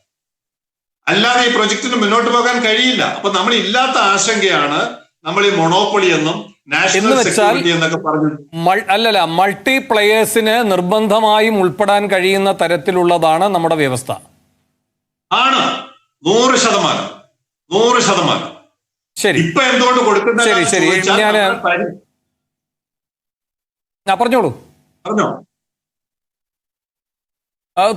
സാർ. ഇപ്പോൾ എന്തുകൊണ്ട് കൊടുക്കുന്നില്ല എന്ന് പറഞ്ഞാൽ ഇപ്പോഴെന്താണ് കൊടുക്കാൻ പറ്റാത്തതെന്ന് ചോദിച്ചാൽ നമ്മുടെ പരിമിതി കാരണമാണ്. നമുക്ക് ആകെ 800 മീറ്റർ ബർത്തേ ഉള്ളൂ. 800 മീറ്ററിൽ 2 കപ്പൽ, മാക്സിമം 2 ഫീഡർ വെസലും ഒരു മദർ വെസലും. അങ്ങനെയുള്ള ഒരു സിറ്റുവേഷനിൽ ഈ ക്ലോസ് ഇങ്ങനെ ഉള്ളത് കൊണ്ട് 3 വർഷത്തിന് ശേഷം ഇതാകാം എന്നുള്ള ക്ലോസ് ഉള്ളത് കൊണ്ടാണ് തൽക്കാലം ആർക്കും കൊടുക്കാതെ. എന്നാൽ പോലും മേഴ്സ്ക് ആണല്ലോ ഇവിടുത്തെ ആദ്യത്തെ കപ്പൽ കൊണ്ടുവന്നത്. എങ്ങനെയാ മൊണോപ്പൊളി എന്ന് പറയാൻ പറ്റുക? സാൻ ഫെർണാണ്ടോ എന്ന് പറയുന്ന കപ്പൽ കൊണ്ടുവന്നത് ആരാണ്? മേഴ്സ്ക് ആണ്. അത് കഴിഞ്ഞിട്ട് വീണ്ടും 4 കപ്പലുകൾ കൂടെ വന്നു. അപ്പൊ മൊണോപ്പൊളി അല്ലല്ലോ ഇത്. MSCയുടെ കപ്പൽ മാത്രമല്ലല്ലോ വന്നത്. അപ്പൊ അങ്ങനെയുള്ള ഒരു സാഹചര്യത്തിൽ നമ്മൾ ഇല്ലാത്ത കാര്യങ്ങൾ പറഞ്ഞ് ഇത്രയും നല്ല ഒരു ഇൻവെസ്റ്റ്മെന്റ് ഇന്ന് റോയിട്ടേഴ്സും ബ്ലൂംബെർഗും ഈ പറയുന്ന ഫോബ്സും ഇത്തരം ജേർണലുകളാണ്, ഇത്തരം മാധ്യമങ്ങളാണ് കേരളം പോലുള്ള ഒരു കൊച്ചു സംസ്ഥാനത്തെ ഈ ഒരു കുഞ്ഞു പ്രോജക്റ്റിനെ കുറിച്ച് ആഗോളതലത്തിൽ ആർട്ടിക്കിളുകൾ എഴുതുന്നത്. നമുക്ക് എന്നാണ് അങ്ങനെ ഒരു മൈലേജ് കിട്ടിയിട്ടുള്ളത്? അദാനി വന്നപ്പോൾ പോലും ഇന്ത്യൻ മാധ്യമങ്ങൾക്കിടയിൽ ചുരുങ്ങി നിന്നു. ഇപ്പൊ MSC വരുന്നത് കൊണ്ട് മാത്രമാണ് ഇത് ആഗോളതലത്തിൽ. ഇതിന്റെ ഒരു അഡ്വാൻറ്റേജ് എന്താണെന്ന് അറിയാമോ വേണു? ഇത് MSC ഇന്ന് 100 ഈ ടില്ലെന്ന്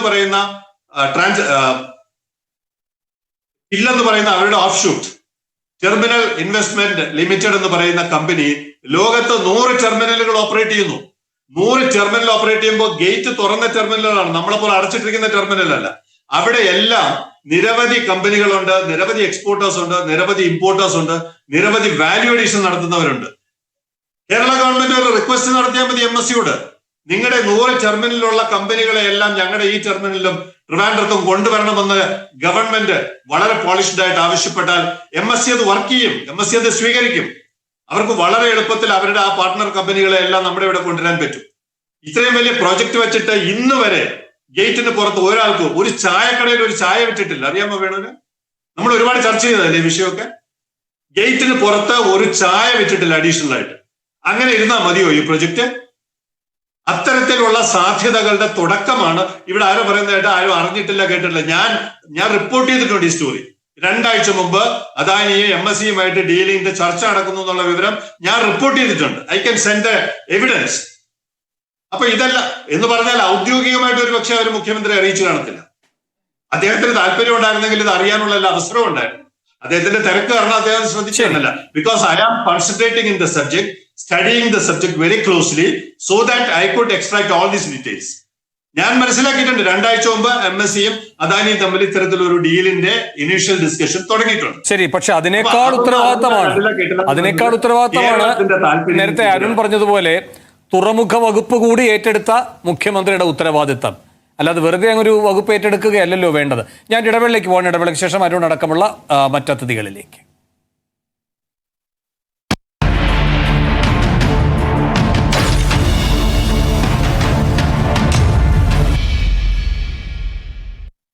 അദാനിയുടെ കുത്തകയോ ബിഗ് ഡയലോഗ് തുടരുകയാണ്. ശ്രീ അരുൺകുമാർ, ആദ്യം ഇവിടെ ദേശാഭിമാനിയാണല്ലോ നിങ്ങളെ പ്രതിരോധത്തിലാക്കാൻ ഇപ്പോൾ BJPക്കായാലും കോൺഗ്രസിനായാലും കിട്ടിയിരിക്കുന്ന ഇന്നത്തെ വടി, അതിനുള്ള മറുപടി ആദ്യം.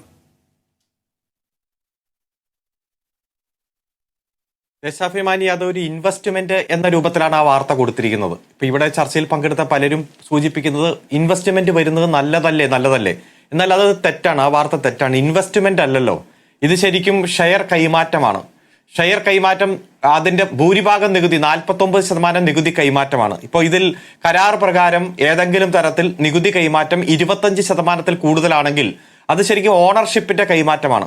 രണ്ടാമത്തെ കാര്യം, അതിന് prior sanction of the government വേണം, security concurrence of the central government വേണം. ഈ 3 കാര്യങ്ങൾ ഉണ്ടോ എന്ന് കേരളത്തിന്റെ പ്രതിപക്ഷ നേതാവ് നിയമസഭയിൽ ചോദിച്ച വസ്തുത, അതിലെന്താണ് തെറ്റ്? ഇവിടെ പലരും പറയുന്നത് അങ്ങനെ ചോദിക്കാൻ പാടുണ്ടോ എന്നുള്ളതാണ്. ഇപ്പൊ ശ്രീ ഏലിയാസ് ജോൺ പറയുന്നത് അദ്ദേഹത്തിന് ഇതെല്ലാം നേരത്തെ 2 ആഴ്ച മുമ്പ് അറിയാം.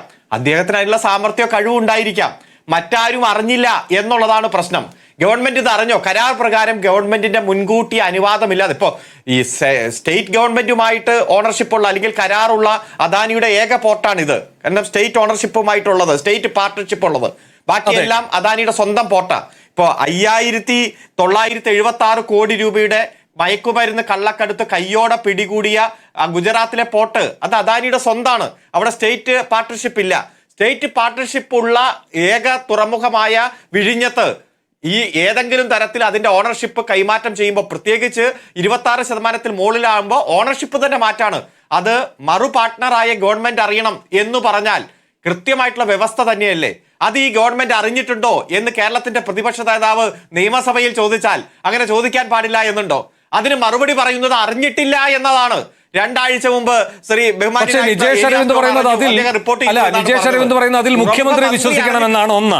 2, അദാനി പറയുന്നത് അനൗദ്യോഗികമായി അറിയിച്ചു എന്ന് പറയുന്നല്ലോ. അദാനിയെ നമുക്ക് എത്രത്തോളം വിശ്വസിക്കാമെന്നത് ഇപ്പോൾ എല്ലാവർക്കും അറിയുന്നതാണ്. അമേരിക്കയിൽ വരെയാണ് അദാനിക്ക് നിയമക്കുരുക്കുകൾ ഉണ്ടായിട്ടുള്ളത്.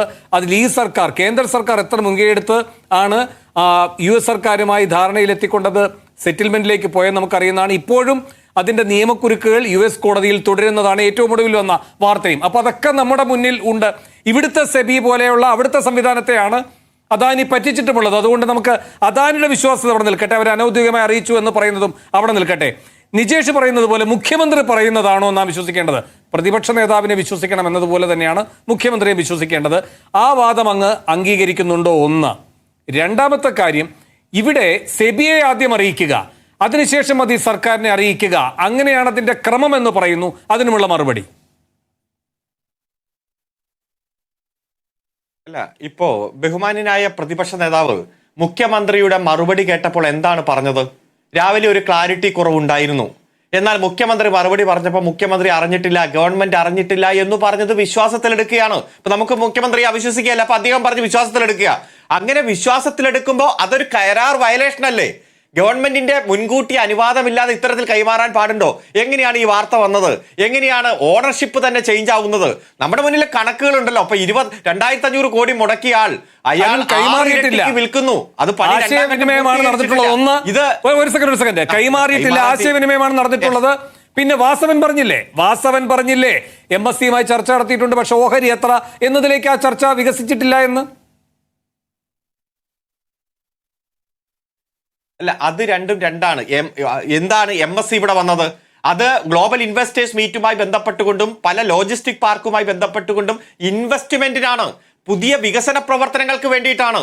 ഈ വിഴിഞ്ഞത്തിന്റെ പദ്ധതി കൂടുതൽ വിപുലപ്പെടുത്താൻ വേണ്ടിയിട്ടാണ്. അതും അദാനിയുടെ ഷെയർ ഇത് നമുക്കറിയാമല്ലോ, അദാനിക്ക് ഇത്ര, ഗവൺമെന്റിന് ഇത്ര, അദാനി മുടക്കുന്ന ഇത്ര, ഗവൺമെന്റ് ഇത്ര മുടക്കുന്നു. അവിടെ വിവിധ കമ്പനികൾ വന്ന് വിവിധ കമ്പനികളുടെ വികസനത്തിന്റെ സാധ്യതകൾ ഗവൺമെന്റ് പരിശോധിക്കും. പക്ഷേ അദാനി പകുതിയോളം ഷെയർ മറ്റൊരു കമ്പനിക്ക്, ഈ മേഖലയിൽ വമ്പനായ ഒരു കമ്പനിക്ക് കൈമാറുന്നതും കേരളത്തിൽ ഇൻവെസ്റ്റ്മെന്റ് സാധ്യതയ്ക്ക് വേണ്ടി മറ്റ് ചർച്ചകൾ നടക്കുന്നതും രണ്ടും രണ്ടാണ്. ഇതിനെയൊക്കെ കൂട്ടിക്കലർത്തുക. ഒരു കാര്യം നമ്മുടെ മുന്നിലുണ്ടല്ലോ, ഒരു കാര്യം കൂടി ഉണ്ട്. ശ്രീ എലിയാസ് ജോൺ ഒരു കാര്യം കൂടെ മറുപടി കൊടുക്കുമോ? നമ്മുടെ മുന്നിലുണ്ട്. ഇവിടെ ശ്രീ എലിയാസ് ജോൺ പറയുകയായിരുന്നു, ആകെ എത്ര 900 ചില്ലുവാനം ഈ പറയുന്ന മദർഷിപ്പുകൾ വന്നു, അതിലേതാണ്ട് 90% MSCയുടെ തന്നെയായിരുന്നു എന്ന് അദ്ദേഹം കണക്ക് നിരത്തുന്നു. അത് നിങ്ങളുടെ കാലത്താണ്. അപ്പോഴും ഉണ്ടൊരു കുത്തക, ആഗ്രഹിച്ചാലും ഇല്ലെങ്കിലും. അതിന്റെ ഒരു തുടർച്ചയിലാണ് ഇപ്പോൾ ഇത് ഇവിടെ എത്തി നിൽക്കുന്നത് കാര്യങ്ങൾ. ഇല്ല,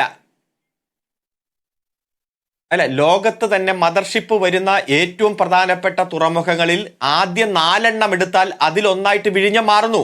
അതിൽ കൂടുതൽ വന്നത് ഇന്ത്യ കമ്പനിയുടെയാണ്, കൂടുതൽ കുറഞ്ഞ അങ്ങനെയല്ല, എല്ലാ കമ്പനികളുടെയും വരണം. അത് ലോകത്തുള്ള മുഴുവൻ കമ്പനികൾക്കും അവരുടെ മദർഷിപ്പ് ഇറക്കാൻ കഴിയുന്ന, അപ്പൊ അന്താരാഷ്ട്ര കപ്പൽ പാതയിൽ നിന്ന് 12 നോട്ടിക്കൽ മൈലാണിത്. ഏറ്റവും അധികം സുരക്ഷ വേണ്ട, ഏറ്റവും ഗൗരവത്തോടെ കാണേണ്ട, ഭാവിയിലേക്ക് ഏറ്റവും വികസന സാധ്യതയുള്ള ഒരു തുറമുഖമാണ്.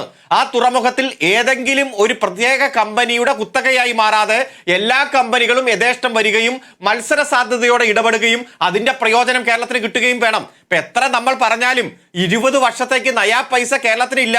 കേന്ദ്രത്തിൽ അയക്കുന്ന GSTയുടെ ഒരു ശതമാനം മാത്രമേ ഉള്ളൂ. ഈ കരാറൊക്കെ അവിടെ നിൽക്കട്ടെ, ഞാൻ അതിലേക്ക് പോകുന്നില്ല. പലരും പറയുന്നത് 2016 സമയത്ത് അല്ലെങ്കിൽ 15 സമയത്ത് ആ കരാർ ഒപ്പിടുന്ന സമയത്ത് ദേശാഭിമാനിയിൽ വന്ന വാർത്തയുമായി ബന്ധപ്പെട്ടുകൊണ്ടാണ്. 20 കൊല്ലം നയാ പൈസ കിട്ടാതെ വരുമ്പോൾ ഉണ്ടാകുന്ന നഷ്ടമാണ് അന്ന് പറഞ്ഞത്. ഇതൊക്കെ ഉണ്ടായിട്ടും ഗവൺമെന്റ് ഒപ്പിട്ട കരാറ് സമയബന്ധിതമായി പൂർത്തീകരിക്കാൻ ശ്രമിച്ചവരാണ് ഞങ്ങൾ. കല്ലിട്ട് പോയാൽ കപ്പൽ ഓടില്ലല്ലോ. ആ കപ്പൽ ഓടുന്ന രാജ്യത്ത് തന്നെ ഏറ്റവും പ്രധാനപ്പെട്ട, ലോകത്ത് ആദ്യത്തെ 4 എടുത്താൽ അതിലൊന്നായിട്ട് മാറുന്ന സാഹചര്യം. അതുകൊണ്ട് ഈ കരാറിന് വിരുദ്ധമായിട്ടുണ്ടാകുന്ന പ്രവർത്തനങ്ങൾ അതെന്താണെന്ന് ചോദിച്ചിരിക്കുന്നു നിയമസഭയിൽ. അതുമായി ബന്ധപ്പെട്ടുകൊണ്ട് ചർച്ച. മുഖ്യമന്ത്രി മറുപടി പറയുന്നു. ഈ കരാറിലുണ്ട് MSC ഇത് വാങ്ങിയാലും ഒരു 3 വർഷം കഴിഞ്ഞാൽ ഈ അദ്ദേഹം പറഞ്ഞ പോലെയാണെങ്കിൽ ഈ 2000 മീറ്ററിന്റെ ഒരു കണക്കല്ലേ പറയുന്നത്, അങ്ങനെയെങ്കിൽ 1200 ശേഷമുള്ള 800 അത് മറ്റുള്ള ആളുകൾ കൂടി തുറന്നു കൊടുക്കുന്ന തരത്തിലാണ് നമ്മുടെ കരാറിൽ വ്യവസ്ഥ ചെയ്യപ്പെട്ടിരിക്കുന്നത്. ഒന്ന്, പിന്നെ കേരളം ഒരു ഫെസിലിറ്റേറ്ററായി നിന്നുകൊണ്ട് കൂടുതൽ പേരെ എത്തിക്കുക, MSCയുമായി ചേർന്നുകൊണ്ട് തന്നെ കൂടുതൽ സംരംഭകരെ എത്തിക്കുക, അങ്ങനെ ഒരു കാഴ്ചപ്പാടാകണം വിഴിഞ്ഞത്തെ മുന്നോട്ട് കൊണ്ടുപോകാൻ ഉണ്ടാകേണ്ടത് എന്ന്. വേണു, ഇത് ഇപ്പൊ തന്നെ ഈ പറയുന്ന ഈ ഒഫീഷ്യലായിട്ട് 2024 ഒരു സെക്കൻഡ് അരുൺ, അല്ല അരുണിലേക്ക് തന്നെ വരാം. ശ്രീ എലിയാസ് ജോൺ വേഗം. 2024 ഡിസംബറിലാണ് ഒഫീഷ്യൽ ആയിട്ടുള്ള പ്രവർത്തനം തുടങ്ങുന്നത്. അങ്ങനെ 3 വർഷം എന്ന് പറയുന്നത് 24 അവസാനം, 25 അവസാനം, 26 അവസാനം, 27 അവസാനം. 27 അവസാനത്തോടു കൂടി ഇന്ന് നിങ്ങൾ പറയുന്ന MSC മാത്രം ഓപ്പറേറ്റ് ചെയ്യുന്ന അവസ്ഥ മാറും. കരാർ പ്രകാരമാണ് ഞാൻ ഈ പറയുന്നത്. അന്നേരം ഈ പറയുന്ന മോസ്ക് മറ്റ് കമ്പനികൾക്ക് എല്ലാം സ്ഥലം കൊടുത്തേ പറ്റൂ. അപ്പോഴത്തേക്കും നമ്മുടെ 2000 മീറ്റർ ആയി നമ്മുടെ ബർത്ത്. 2000 മീറ്റർ ആകുമ്പോൾ ശരി അല്ല അങ്ങ് ആവർത്തിക്കട്ടെ, അങ്ങ് പറഞ്ഞതാണ് അരുൺ. ശരി അരുൺ വേഗം, അദ്ദേഹം പറഞ്ഞതാണല്ലോ അത് പറഞ്ഞോളൂ. അല്ല, ഇതുവരെ 1% പോലും ഓഹരിയില്ലാത്ത MSC ഉൾപ്പെടെ മറ്റു പല കമ്പനികളും അവരുടെ ഷിപ്പ് വരുന്നു, അതുപോലെ കണ്ടെയ്നർ ഇറക്കുന്നു, തിരിച്ചു പോകുന്നു. ഇതെല്ലാം നമ്മുടെ മുന്നിലുണ്ട്. 1% പോലും ഓഹരിയില്ലാത്ത MSCയും 49% ഓഹരിയുള്ള MSCയും അവരുടെ സ്വഭാവത്തിൽ വരുന്ന മാറ്റം, ഇതൊക്കെ ഓരോ കുത്തകളാണ്, വലിയ വമ്പന്മാരാണ്. നമുക്കറിയാം ഈ 2014 സമയത്ത് 600 സ്ഥാനത്ത് ലോകത്ത് വരുമാനത്തിന്റെ ആളാണല്ലോ അദാനി. അത് 1ാം സ്ഥാനത്തേക്ക് വന്നതൊക്കെ നമ്മുടെ മുന്നിലുണ്ട്. അതുകൊണ്ട് കരാറിൽ ഇങ്ങനെ വ്യവസ്ഥയുണ്ട് എന്ന് പറയുന്നതും അത് 49% ഓഹരി അദ്ദേഹത്തിന്റെ കയ്യിൽ വരുമ്പോൾ ഉണ്ടാകാൻ പോകുന്ന സ്വഭാവ മാറ്റത്തെ കുറിച്ച് നമുക്ക് ഊഹിക്കാവുന്നേ ഉള്ളൂ. ഞങ്ങൾ ആരും സ്വകാര്യ നിക്ഷേപത്തിനെതിരല്ല. സ്വകാര്യ നിക്ഷേപം വേണം, അതിന്റെ ഭാഗമായിട്ടുള്ള ചർച്ചകളെല്ലാം നമ്മുടെ മുന്നിലുണ്ട്. പക്ഷേ എല്ലാ പൊതുമേഖലയും വരാൻ പാടില്ല. ഞാൻ പറഞ്ഞ് അവസാനിപ്പിക്കട്ടെ. സ്വഭാവ മാറ്റം ഞാൻ പറയാം. 49% ഷെയർ എടുക്കുമ്പോ MSCയിൽ വരുന്ന സ്വഭാവ മാറ്റം അറിയാം. കേരള ഗവൺമെന്റും അദാനിയുമായിട്ടുള്ള കരാർ അനുസരിച്ച് ഓരോ വർഷവും ഇത്ര കണ്ടെയ്നർ ഹാൻഡിൽ ചെയ്യണമെന്ന് വ്യവസ്ഥയുണ്ട്. 1 മില്യൺ ആദ്യത്തെ വർഷം ഹാൻഡിൽ ചെയ്യണം. അത് ഹാൻഡിൽ ചെയ്തിട്ടില്ലെങ്കിൽ പണിഷ്മെന്റ് ക്ലോസ് ഉണ്ട്. അദാനി നഷ്ടപരിഹാരം കൊടുക്കേണ്ടി വരും. അങ്ങനെ 3 ഫേസിലൂടെ ഇത്രയും കണ്ടെയ്നർ ഹാൻഡിൽ ചെയ്യേണ്ട കടമ അദാനിക്ക് ഉള്ളപ്പോൾ അദാനിക്ക് അത് എൻഷുർ ചെയ്യണം. അങ്ങനെയാണോ ശ്രീ എലിയാസ് ജോൺ? ഇപ്പൊ നേരത്തെ നിശ്ചയിച്ച ഘട്ടം വരെയുള്ള നിർമ്മാണം പൂർത്തിയാക്കാൻ കഴിയാതിരുന്ന സാഹചര്യം അദാനിയുമായി ബന്ധപ്പെട്ടുണ്ടായിരുന്നു. ആ ഘട്ടത്തിൽ ആർബിട്രേഷനിലേക്ക് പോവുക എന്നൊരു നിലപാട് തന്നെ സർക്കാർ എടുക്കുകയുണ്ടായി. പക്ഷേ ഇതിനകത്ത് കല്ല് കിട്ടിയില്ല, അത് കിട്ടിയില്ല, ഇത് കിട്ടിയില്ല തുടങ്ങിയ കാര്യങ്ങളിൽ സർക്കാരിന് ഉത്തരവാദിത്തമുള്ളതുകൊണ്ട് പിന്നെ എന്താ ചെയ്തത്? ഒരു സപ്ലിമെന്ററി കരാറിലേക്ക് നാം പോവുകയാണ് ചെയ്തത്, ആർബിട്രേഷൻ വ്യവസ്ഥകളൊക്കെ ഒഴിവാക്കിക്കൊണ്ട്. അപ്പൊ ഇത് കൂട്ടുത്തരവാദിത്തോടെ മുന്നോട്ട് പോവുകയാണ്. അപ്പൊ ഇത്ര കാര്യങ്ങൾ നിങ്ങൾ കൈകാര്യം ചെയ്തില്ല, ഉടനെ നിങ്ങളെ മൂക്കിൽ കയറി വെടിവെച്ച് കളയും. അങ്ങനെയുള്ള കർക്കശമായ നിലപാടൊന്നും സർക്കാർ എടുക്കാൻ കഴിയില്ല എന്ന് ഇതുവരെയുള്ള വിഴിഞ്ഞം അനുഭവം നമ്മുടെ മുന്നിലുണ്ട്. അപ്പൊ അത് വെച്ചുകൊണ്ടല്ലേ താങ്കൾ MSCയെ ന്യായീകരിക്കേണ്ടത്? ഞാൻ അങ്ങനെയൊക്കെ വരാം. ശ്രീ അരുൺകുമാർ അങ്ങ് പൂർത്തിയാക്കിക്കോളൂ. ഞാനാണോ? ഒറ്റ കാര്യമുള്ളൂ, 5000 കോടിയിലധികം ധാരണയുണ്ട്. ഇത് വികസനവുമായി ബന്ധപ്പെട്ടുണ്ട്. ഓരോ നാട്ടിൽ വരുന്ന സാധ്യതകൾ നിരവധിയുണ്ട്. ഇപ്പൊ ഇതിലേക്ക് റോഡ് ലിങ്ക്, റെയിൽവേ ലിങ്ക്, ഇതെല്ലാം അനുബന്ധ വികസനങ്ങളുടെ വലിയ പട്ടിക തന്നെയുണ്ട്. അതിന്റെ സാധ്യതകളെ നമുക്ക് നന്നായിട്ട് പ്രയോജനപ്പെടുത്താൻ കഴിയണം. അത് പ്രയോജനപ്പെടുത്തുന്ന ഒരു സാഹചര്യത്തിൽ ഇതിന്റെ ഓണർഷിപ്പ് തന്നെ മാറുന്നു എന്നുള്ളത് ഇതിൽ വികസനത്തിന് വേണ്ടി മുതൽ മുടക്കാൻ തയ്യാറെടുത്തിരിക്കുന്ന ആളുകൾ ആശങ്കയുണ്ടാകും. കാരണം ഇതുവരെ ഉണ്ടായിരുന്ന ഓണർഷിപ്പ് അല്ല മാറുന്നത്, 49%. അതുകൊണ്ട് ആശങ്ക ഒന്ന് അദ്ദേഹത്തോട് ഉണ്ടായിരിക്കാൻ പറയൂ. ആശങ്ക കൃത്യമായിട്ട് അകറ്റണം. ഗവൺമെന്റ് കൃത്യമായി ക്ലാരിറ്റിയോടെ മറുപടി പറയണം. അതുപോലെ തന്നെ ഇതിന്റെ തുറമുഖ വകുപ്പ് അറിയാതെ ഇത്തരത്തിൽ ഒരു സെയിൽ നടക്കുന്നു അല്ലെങ്കിൽ ചർച്ച നടക്കുന്നു, അതിന്റെ ക്ലാരിറ്റിയാണ് ആവശ്യം. അല്ലാതെ ആരെങ്കിലും ഈ പദ്ധതിക്ക് എതിരാണ് എന്ന രൂപത്തിലല്ല. കപ്പൽ പോയിട്ട് ബോട്ട് ഇറക്കാൻ സമ്മതിക്കില്ലെന്ന് പറഞ്ഞിട്ടുണ്ട്. അതുകൊണ്ട് ഈ മുന്നോട്ട് പോകണം. ശരി ശ്രീ നിജേഷ്, ഒരു കാര്യത്തിൽ ഒരു ജനാധിപത്യ സർക്കാരിനോട് പ്രതിപക്ഷത്തിന് നിർബന്ധമായും ആവശ്യപ്പെടാൻ കഴിയുന്ന ഏറ്റവും മിനിമം കാര്യമാണ് ഇതിൽ സുതാര്യത വേണമെന്ന്. അതേ അവർ ആവശ്യപ്പെടുന്നുള്ളൂ. പിണറായി എന്ന് പറയുകയുണ്ടല്ലോ മുഖ്യമന്ത്രിയുടെ വാക്കിട്ടപ്പോൾ ഇതിൽ ആശങ്ക ഉണ്ടായിരുന്നു, ഇപ്പോൾ അതിൽ വ്യക്തത വന്നിരിക്കുന്നു എന്ന്. അത് ആ സുതാര്യത ഉറപ്പാകണം എന്ന നിലപാടിന്റെ ഭാഗമായിട്ടുള്ളതാണ് അല്ലേ? പിന്നെ ദേശാഭിമാനി താങ്കളെക്കാൾ രാവിലെ ആദ്യം വായിക്കുന്നത് പിണറായി ആയിരിക്കുമല്ലോ. ഈ വാർത്ത കണ്ടതിന് ശേഷമാണല്ലോ പിണറായി ഇന്ന് ഈ നിലപാട് നിയമസഭയിൽ എടുക്കുന്നത്. അപ്പോൾ ഇതിപ്പോൾ ദേശാഭിമാനിയുടെ വെബ്സൈറ്റിൽ നിന്ന് ആ വാർത്ത മാറ്റിയിട്ടുണ്ട്. അതിന്റെ സ്വഭാവം എങ്ങനെയാണ് എന്ന് വരുമ്പോൾ അതിൽ പിഴവ് വന്നിരിക്കുന്നത് തിരുത്തുമെന്ന് തോമസ് ഐസക് പറഞ്ഞിട്ടുണ്ട്. അതുകൊണ്ട് നമുക്കത് അവിടെ നിൽക്കട്ടെ. ഇവിടെ പ്രധാനപ്പെട്ട കാര്യം ഇതിൽ സുതാര്യതയുടെ കാര്യം. 2, അദാനിയുമായി കിടന്നിട്ടുള്ളവർക്ക് അറിയാമല്ലോ രാപ്പനി എങ്ങനെയാണെന്ന്. ജിതിൻ ദേവ് ഇവിടെ പറയുന്നത് കേട്ടല്ലോ. ഇത്തരം കാര്യങ്ങളൊക്കെ തീരുമാനിക്കുന്നതിന് മുൻപ് മുഖ്യമന്ത്രി അറിഞ്ഞിരിക്കും. അപ്പോൾ അധികാര പദവിയിൽ ഇരിക്കുന്ന ആളുകളെ അദാനി എങ്ങനെയാണ് കാര്യങ്ങൾ അറിയിക്കുക എന്നതിന്റെ BJP അനുഭവം കൂടെ അദ്ദേഹം പറഞ്ഞിട്ടുണ്ട്. ശ്രീ നിജേഷ്, ഒന്ന് ഞാൻ ആ ദേശാഭിമാനി പറഞ്ഞത് അരുൺകുമാർ പറഞ്ഞ വാദത്തിന്റെ മറുപടി ആയിട്ടാണ്. ഞാൻ അരുൺകുമാറിനോട് ഒരു അഭ്യർത്ഥന, പഴയ ഓഗസ്റ്റ് 15 ആപത്ത് 15 എന്ന് വിളിച്ച പഞ്ചവത്സര പദ്ധതിയെ പഞ്ചവത്സര എന്ന് വിളിച്ച ട്രാക്ടറും കമ്പ്യൂട്ടറും ഒക്കെ തല്ലിപ്പൊട്ടിച്ച ആ മാനസികാവസ്ഥയിൽ നിന്ന് താങ്കളൊന്ന് പുറത്തു വരണമെന്ന അഭ്യർത്ഥന മാത്രമാണ് എനിക്കുള്ളത്. ഇത് വേണു ഒരു ഇൻവെസ്റ്റ്മെന്റ് ആണ്. ഇതൊരിക്കലും എന്തല്ല വിഴുങ്ങുക, ഇത് കട്ടുകൊണ്ടുപോവുക, ഓണർഷിപ്പ് എടുക്കുക എന്നല്ല. കേരളത്തിലേക്ക് വന്ന ഏറ്റവും വലിയ ഒരു ഇൻവെസ്റ്റ്മെന്റ്, ഒരു പ്രൈവറ്റ് ഇൻവെസ്റ്റ്മെന്റ് ആണ്. അത് 2080 സർക്കാരിൻ്റെതായി മാറുന്ന ഒരു പ്രോജക്റ്റ് ആണ്. ആ പ്രോജക്റ്റിനെ നമ്മൾ പോസിറ്റീവായിട്ടല്ലേ കാണേണ്ടത്. ഞാൻ അത്ര മാത്രമേ ചോദിക്കുന്നുള്ളൂ. ഇതിലെങ്ങനെ സുതാര്യത ഇല്ലാതിരിക്കും? ഇന്ന് കേരളത്തിന്റെ പ്രതിപക്ഷ നേതാവ് പറഞ്ഞു, മുഖ്യമന്ത്രി മറുപടി പറഞ്ഞു. അത് നിയമസഭയ്ക്കകത്ത് ഞാനും നിങ്ങളും വോട്ട് ചെയ്ത ഭരണാധികാരികൾ നമ്മുടെ പരമോന്നത സഭയ്ക്കകത്ത് വെച്ച് പറഞ്ഞതിനെ വിശ്വാസത്തിലെടുക്കുകയല്ലേ നമ്മൾ വേണ്ടത്. അത് വിശ്വാസത്തിലെടുക്കും, നമ്മൾ മുന്നോട്ട് പോകുന്നു. ഔദ്യോഗികമായി മറുപടി കിട്ടിയിട്ടില്ല. അത് കിട്ടിക്കഴിഞ്ഞാൽ ഒരു ദിവസം VD സതീശൻ അകത്ത് വെച്ച് അരമനയ്ക്കകത്ത് വെച്ച് ഒപ്പിടാൻ പറ്റുന്ന സാധനമാണോ ഇത്? അല്ല. ഇത് നേരത്തെ എത്രയോ കാലമായി ദീർഘകാലമായിട്ടുണ്ടായ ഒരു ചർച്ചയുടെ റിസൾട്ട് മാത്രമാണ് ഇന്നത്തെ MSC കമ്പനിയുമായി വന്നത്. അത് കേരളത്തിലെ പത്രങ്ങൾ അല്ലെങ്കിൽ മാധ്യമങ്ങൾ അത് ആഘോഷിച്ചു. ആഘോഷത്തിന്റെ പേരില പോസിറ്റീവായിട്ടാണ് കേരളത്തിന് മാറാൻ പോകുന്നു, കേരളത്തിന് മാറ്റം വരാൻ പോകുന്നു. അദ്ദേഹം ഈ വിഷയം നോക്കുന്നയാളാണ്. അല്ല, 2 ആഴ്ചവും അദ്ദേഹത്തിന് ഇതിന്റെ വിശദാംശങ്ങൾ അറിയാമായിരുന്നു എന്ന് വകുപ്പ് കൈകാര്യം ചെയ്യുന്ന ആൾ ഇത് അറിയണ്ടേ? അതിനല്ലേ നമ്മൾ സുതാര്യത, അല്ലെങ്കിൽ അതല്ലേ ഈ പറയുന്ന ഉത്തരവാദിത്തത്തോടെ ചുമതല വഹിക്കുന്നു, അങ്ങനെയൊക്കെ ഒരു ഉറപ്പ് കിട്ടുക. മുഖ്യമന്ത്രിക്ക് അല്ല ശ്രീ വേണു, ഞാൻ പറയുന്നത്, ഞാൻ ശ്രീ വേണുവിനുള്ള മറുപടി അല്ല പറയുന്നത്. ഈ ചാനൽ കാണുന്ന ആയിരക്കണക്കിന് ആളുകൾ പുറത്തു കാത്തു നിൽക്കുന്നുണ്ട്. അവരെ തെറ്റിദ്ധരിപ്പിക്കുന്ന രീതിയിലേക്ക് സംസാരം പോവരുത് എന്നുള്ളത് കൊണ്ടാണ്. കേരളത്തിന്റെ മുഖ്യമന്ത്രിക്ക് ഔദ്യോഗികമായി കിട്ടിയ കാര്യം മാത്രമേ നിയമസഭയ്ക്കകത്ത് പറയാൻ സാധിക്കൂ. അനൗദ്യോഗികമായി പല ചർച്ചകളും നടക്കുന്നുണ്ടാവാം, ഇല്ലാതിരിക്കാം. ഔദ്യോഗികമായി കിട്ടിയ രേഖയാണ് നിയമസഭയ്ക്കകത്ത് വെക്കേണ്ടത്. അതേ വെക്കൂ. അത് വെച്ച് മുന്നോട്ട് പോവുകയും ചെയ്യും. അത് കുത്തകയാവും, അത് നശിക്കുമെന്ന് ദീർഘകാലമായി സ്ഥിരമായി പറയുന്ന കാര്യങ്ങളിൽ നിന്ന് ഒരു മാറ്റം വേണമെന്ന് മാത്രമാണ് ഞാൻ പറഞ്ഞത്. ശരി. സമയം വല്ലാതെ കഴിയുന്നുണ്ട്. ഞാൻ ഇടപെടുകയാണ്. നിജേഷ് ഒന്ന് സഹകരിക്കാം. എനിക്ക് ജിതിൻ ദേവിലേക്ക് 600 കിലോമീറ്റർ കടലുണ്ടെന്ന് പറഞ്ഞപ്പോൾ അയാൾ നുണ പറയുന്നു എന്നൊക്കെ പറയുന്ന BJP-ക്കാരോട് ഞാൻ എന്ത് മറുപടിയാണ് പറയേണ്ടത്? 600 കിലോമീറ്റർ കേരളത്തിന് തീരദേശമുണ്ട് എന്ന് ജിതിൻ ദേവ് അങ്ങനെയല്ല ജിതിൻ ദേവ് പറഞ്ഞത്. 600 കിലോമീറ്റർ തീരദേശമുണ്ട്, അല്ലെങ്കിൽ അതിൽ സംശയമല്ല ജിതിൻ ദേവ് പറഞ്ഞത്. ആ പ്രോജക്റ്റ് എന്ന് പറയുന്നത് സാഗർമാല പദ്ധതിയാണെന്നാണ്. അത് ഈ ബജറ്റ് അവതരിപ്പിച്ച ആദ്യ ദിവസം തന്നെ BJP-യുടെ നേതാക്കന്മാരെല്ലാം പറഞ്ഞിട്ടുള്ളതാണ്. വാർത്താ സമ്മേളനത്തിൽ തന്നെ പറഞ്ഞിട്ടുള്ളതാണ്. അല്ലല്ല, വിവിധ കേന്ദ്ര പദ്ധതികൾ പേരുമാറ്റി ഇവിടെ അവതരിപ്പിച്ചിരിക്കുകയാണ്. അല്ല, അതുപോട്ടെ ജിതിൻ ദേവ്.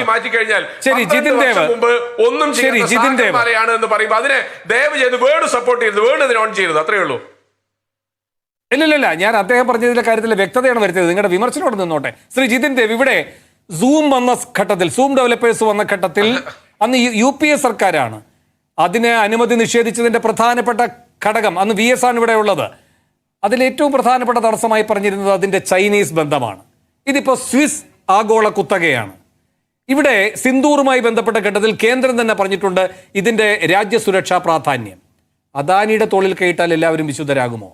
MSCയുമായി ബന്ധപ്പെട്ട ഒരു ആശങ്കയും വേണ്ടേ? സൂമിനെ മാത്രമായിരുന്നോ ശങ്ക?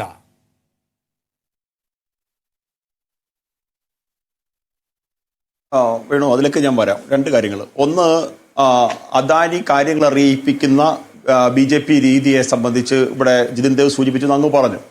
പക്ഷേ ഞാനല്ല പറഞ്ഞത്, അങ്ങ് തന്നെയാണ് പറഞ്ഞത്. ഈ ചർച്ചയുടെ തുടക്കത്തിൽ അങ്ങ് പരിശോധിച്ചാൽ എനിക്ക് മനസ്സിലാവും അനൗദ്യോഗികമായി അറിയിച്ചിട്ടുണ്ടെന്ന് അദാനി ഗ്രൂപ്പ് അവകാശപ്പെടുന്നു എന്നുള്ളത്. അപ്പം ഞാൻ അതിനെ കോട്ട് ചെയ്തോട് പറഞ്ഞു അങ്ങനെ ആകാം എന്ന് ഞാൻ സൂചിപ്പിച്ചു. രണ്ട്, സാഗർമാലയല്ല മിഷൻ സമുദ്ര എന്നതിനെ സംബന്ധിച്ച് നിജേഷ് അരവിന്ദ് പറയുന്ന സ്ഥലത്ത് പറയുന്ന സമയത്ത് ഞാൻ അങ്ങയുമായി ഡിബേറ്റ് ചെയ്യാൻ വരാൻ തയ്യാറാണ്. സാഗർമാല എന്താണെന്നും മിഷൻ സമുദ്രം എന്താണെന്നും നമുക്ക് ചർച്ച ചെയ്യാം. അങ്ങ് നിശ്ചയിച്ചോളൂ സമയവും തീയതി. ഇപ്പൊ സമയമില്ല, എന്തായാലും 5-6 മിനിറ്റ് ഈ ചർച്ച അവസാനിക്കത്തുള്ളൂ. തയ്യാറാണ് എന്ന് അങ്ങയുടെ അടുത്ത് പരസ്യമായി പറഞ്ഞ് ഞാൻ ആഗ്രഹിക്കുകയാണ്. അതെ. ഇനി രണ്ടാമത്തെ കാര്യം, MSC എന്ന് പറയുന്നത് നമ്മുടെ ആഗോളതലത്തിൽ ഏറ്റവും കൂടുതൽ ചരക്ക് കൈകാര്യം ചെയ്യുന്ന ഒരു കമ്പനിയാണ്. അതൊരു ഇന്നേ വരെയുള്ള അവരുടെ ചരിത്രത്തിൽ ഏതെങ്കിലും തരത്തിലുള്ള ബാഡ്മാർക്ക് ഉണ്ടാക്കിയിട്ടുള്ള ഒരു കമ്പനിയേ അല്ല. അതിന്റെ മദർ കൺട്രി ആയിട്ടുള്ള രാജ്യത്തെ സംബന്ധിച്ച് നമുക്ക് അത്തരത്തിലുള്ള ആക്ഷേപം ഇല്ല. അപ്പോ അതേപോലെ ഒരാൾ നീ പറഞ്ഞതുപോലെ വിഴിഞ്ഞത്ത് വികസന സാധ്യതകളിലേക്ക് ഇൻവെസ്റ്റ് ചെയ്യാൻ വരാൻ തയ്യാറാകുന്നു എന്നുള്ളതിനെ പോസിറ്റീവായിട്ട് കാണാനാണ് ഞാൻ ആഗ്രഹിക്കുന്നത്. പക്ഷേ അത് സംബന്ധിച്ചിട്ടുള്ള അങ്ങ് സൂചിപ്പിച്ചതുപോലുള്ള സെക്യൂരിറ്റി ലെവൽ അനുമതികളും മറ്റും കാര്യങ്ങളൊക്കെ കൊടുക്കേണ്ടുന്നത് കേന്ദ്ര ആഭ്യന്തര മന്ത്രാലയവും തുറമുഖ വകുപ്പും ഒക്കെയാണ്. അവർ എന്താ വെച്ചാൽ അത് ചെയ്യുന്ന സമയത്ത് നമുക്ക് അതിനെപ്പറ്റി ചർച്ച ചെയ്യാം. അപ്പൊ ഇത്തരത്തിലുള്ള നിക്ഷേപങ്ങളെ നമ്മൾ സ്വാഗതം ചെയ്യാണ് വേണ്ടത്. അല്ലാതെ ഈ നാട്ടിൽ കുട്ടികളെല്ലാം അങ്ങോട്ട് പോകുന്നു ഇങ്ങോട്ട് പോകുന്നു എന്നൊക്കെ പറഞ്ഞ് ഇന്ത്യൻ രാഷ്ട്രീയത്തെ പിടിച്ചുലക്കിയ ഒരു വലിയ അഴിമതി ആരോപണത്തിന്റെ പ്രഭവ കേന്ദ്രം കൂടിയാണ് ആ രാജ്യം. പോട്ടെ. അതെ അത് പോട്ടെ. അപ്പൊ അതുകൊണ്ട് നമ്മുടെ രാജ്യത്ത് നമ്മുടെ സംസ്ഥാനത്ത് ഇൻവെസ്റ്റ്മെന്റ് ഉണ്ടാകണം. നമ്മുടെ സംസ്ഥാനം ഇങ്ങനെ പോയാൽ പോരാ. നമ്മുടെ സംസ്ഥാനത്ത് ധാരാളം ഇൻവെസ്റ്റ്മെന്റ് വരണം. നമ്മുടെ കുഞ്ഞുങ്ങൾക്ക് തൊഴിൽ ചെയ്യാൻ ആവശ്യമായിട്ടുള്ള സാഹചര്യം കേരളത്തിൽ ഉണ്ടാവണം. കുട്ടികൾ പുറത്തേക്ക് പോകുകയല്ല ജോലി ചെയ്യേണ്ടത്, ഈ നാട്ടിൽ തന്നെ ജോലി ചെയ്യുന്ന സാഹചര്യം ഉണ്ടാകണം.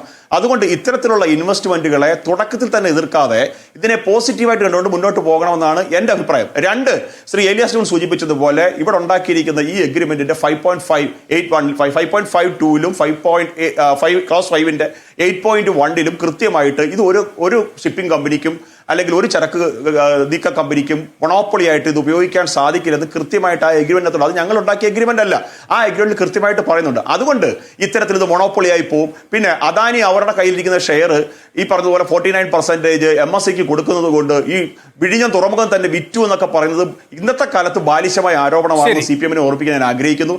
ഇങ്ങനൊന്നും പറഞ്ഞ ജനങ്ങൾ ഇത് വിശ്വസിക്കില്ല. പണ്ടൊക്കെ പറഞ്ഞ് പറ്റിക്കാമായിരുന്നു. അതുകൊണ്ട് ഇത്തരത്തിലുള്ള ഇൻവെസ്റ്റ്മെന്റിനെ രാഷ്ട്രീയം മാറ്റിവെച്ച് അതിനകത്ത് പോസിറ്റിവിറ്റി ഉണ്ടെങ്കിൽ അതിനെ ഉൾക്കൊണ്ടുകൊണ്ട് മുന്നോട്ട് പോകാൻ തയ്യാറാകണം എന്നുള്ള അഭിപ്രായം മാത്രമാണ് BJPക്ക് ഇക്കാര്യത്തിലുള്ളത്.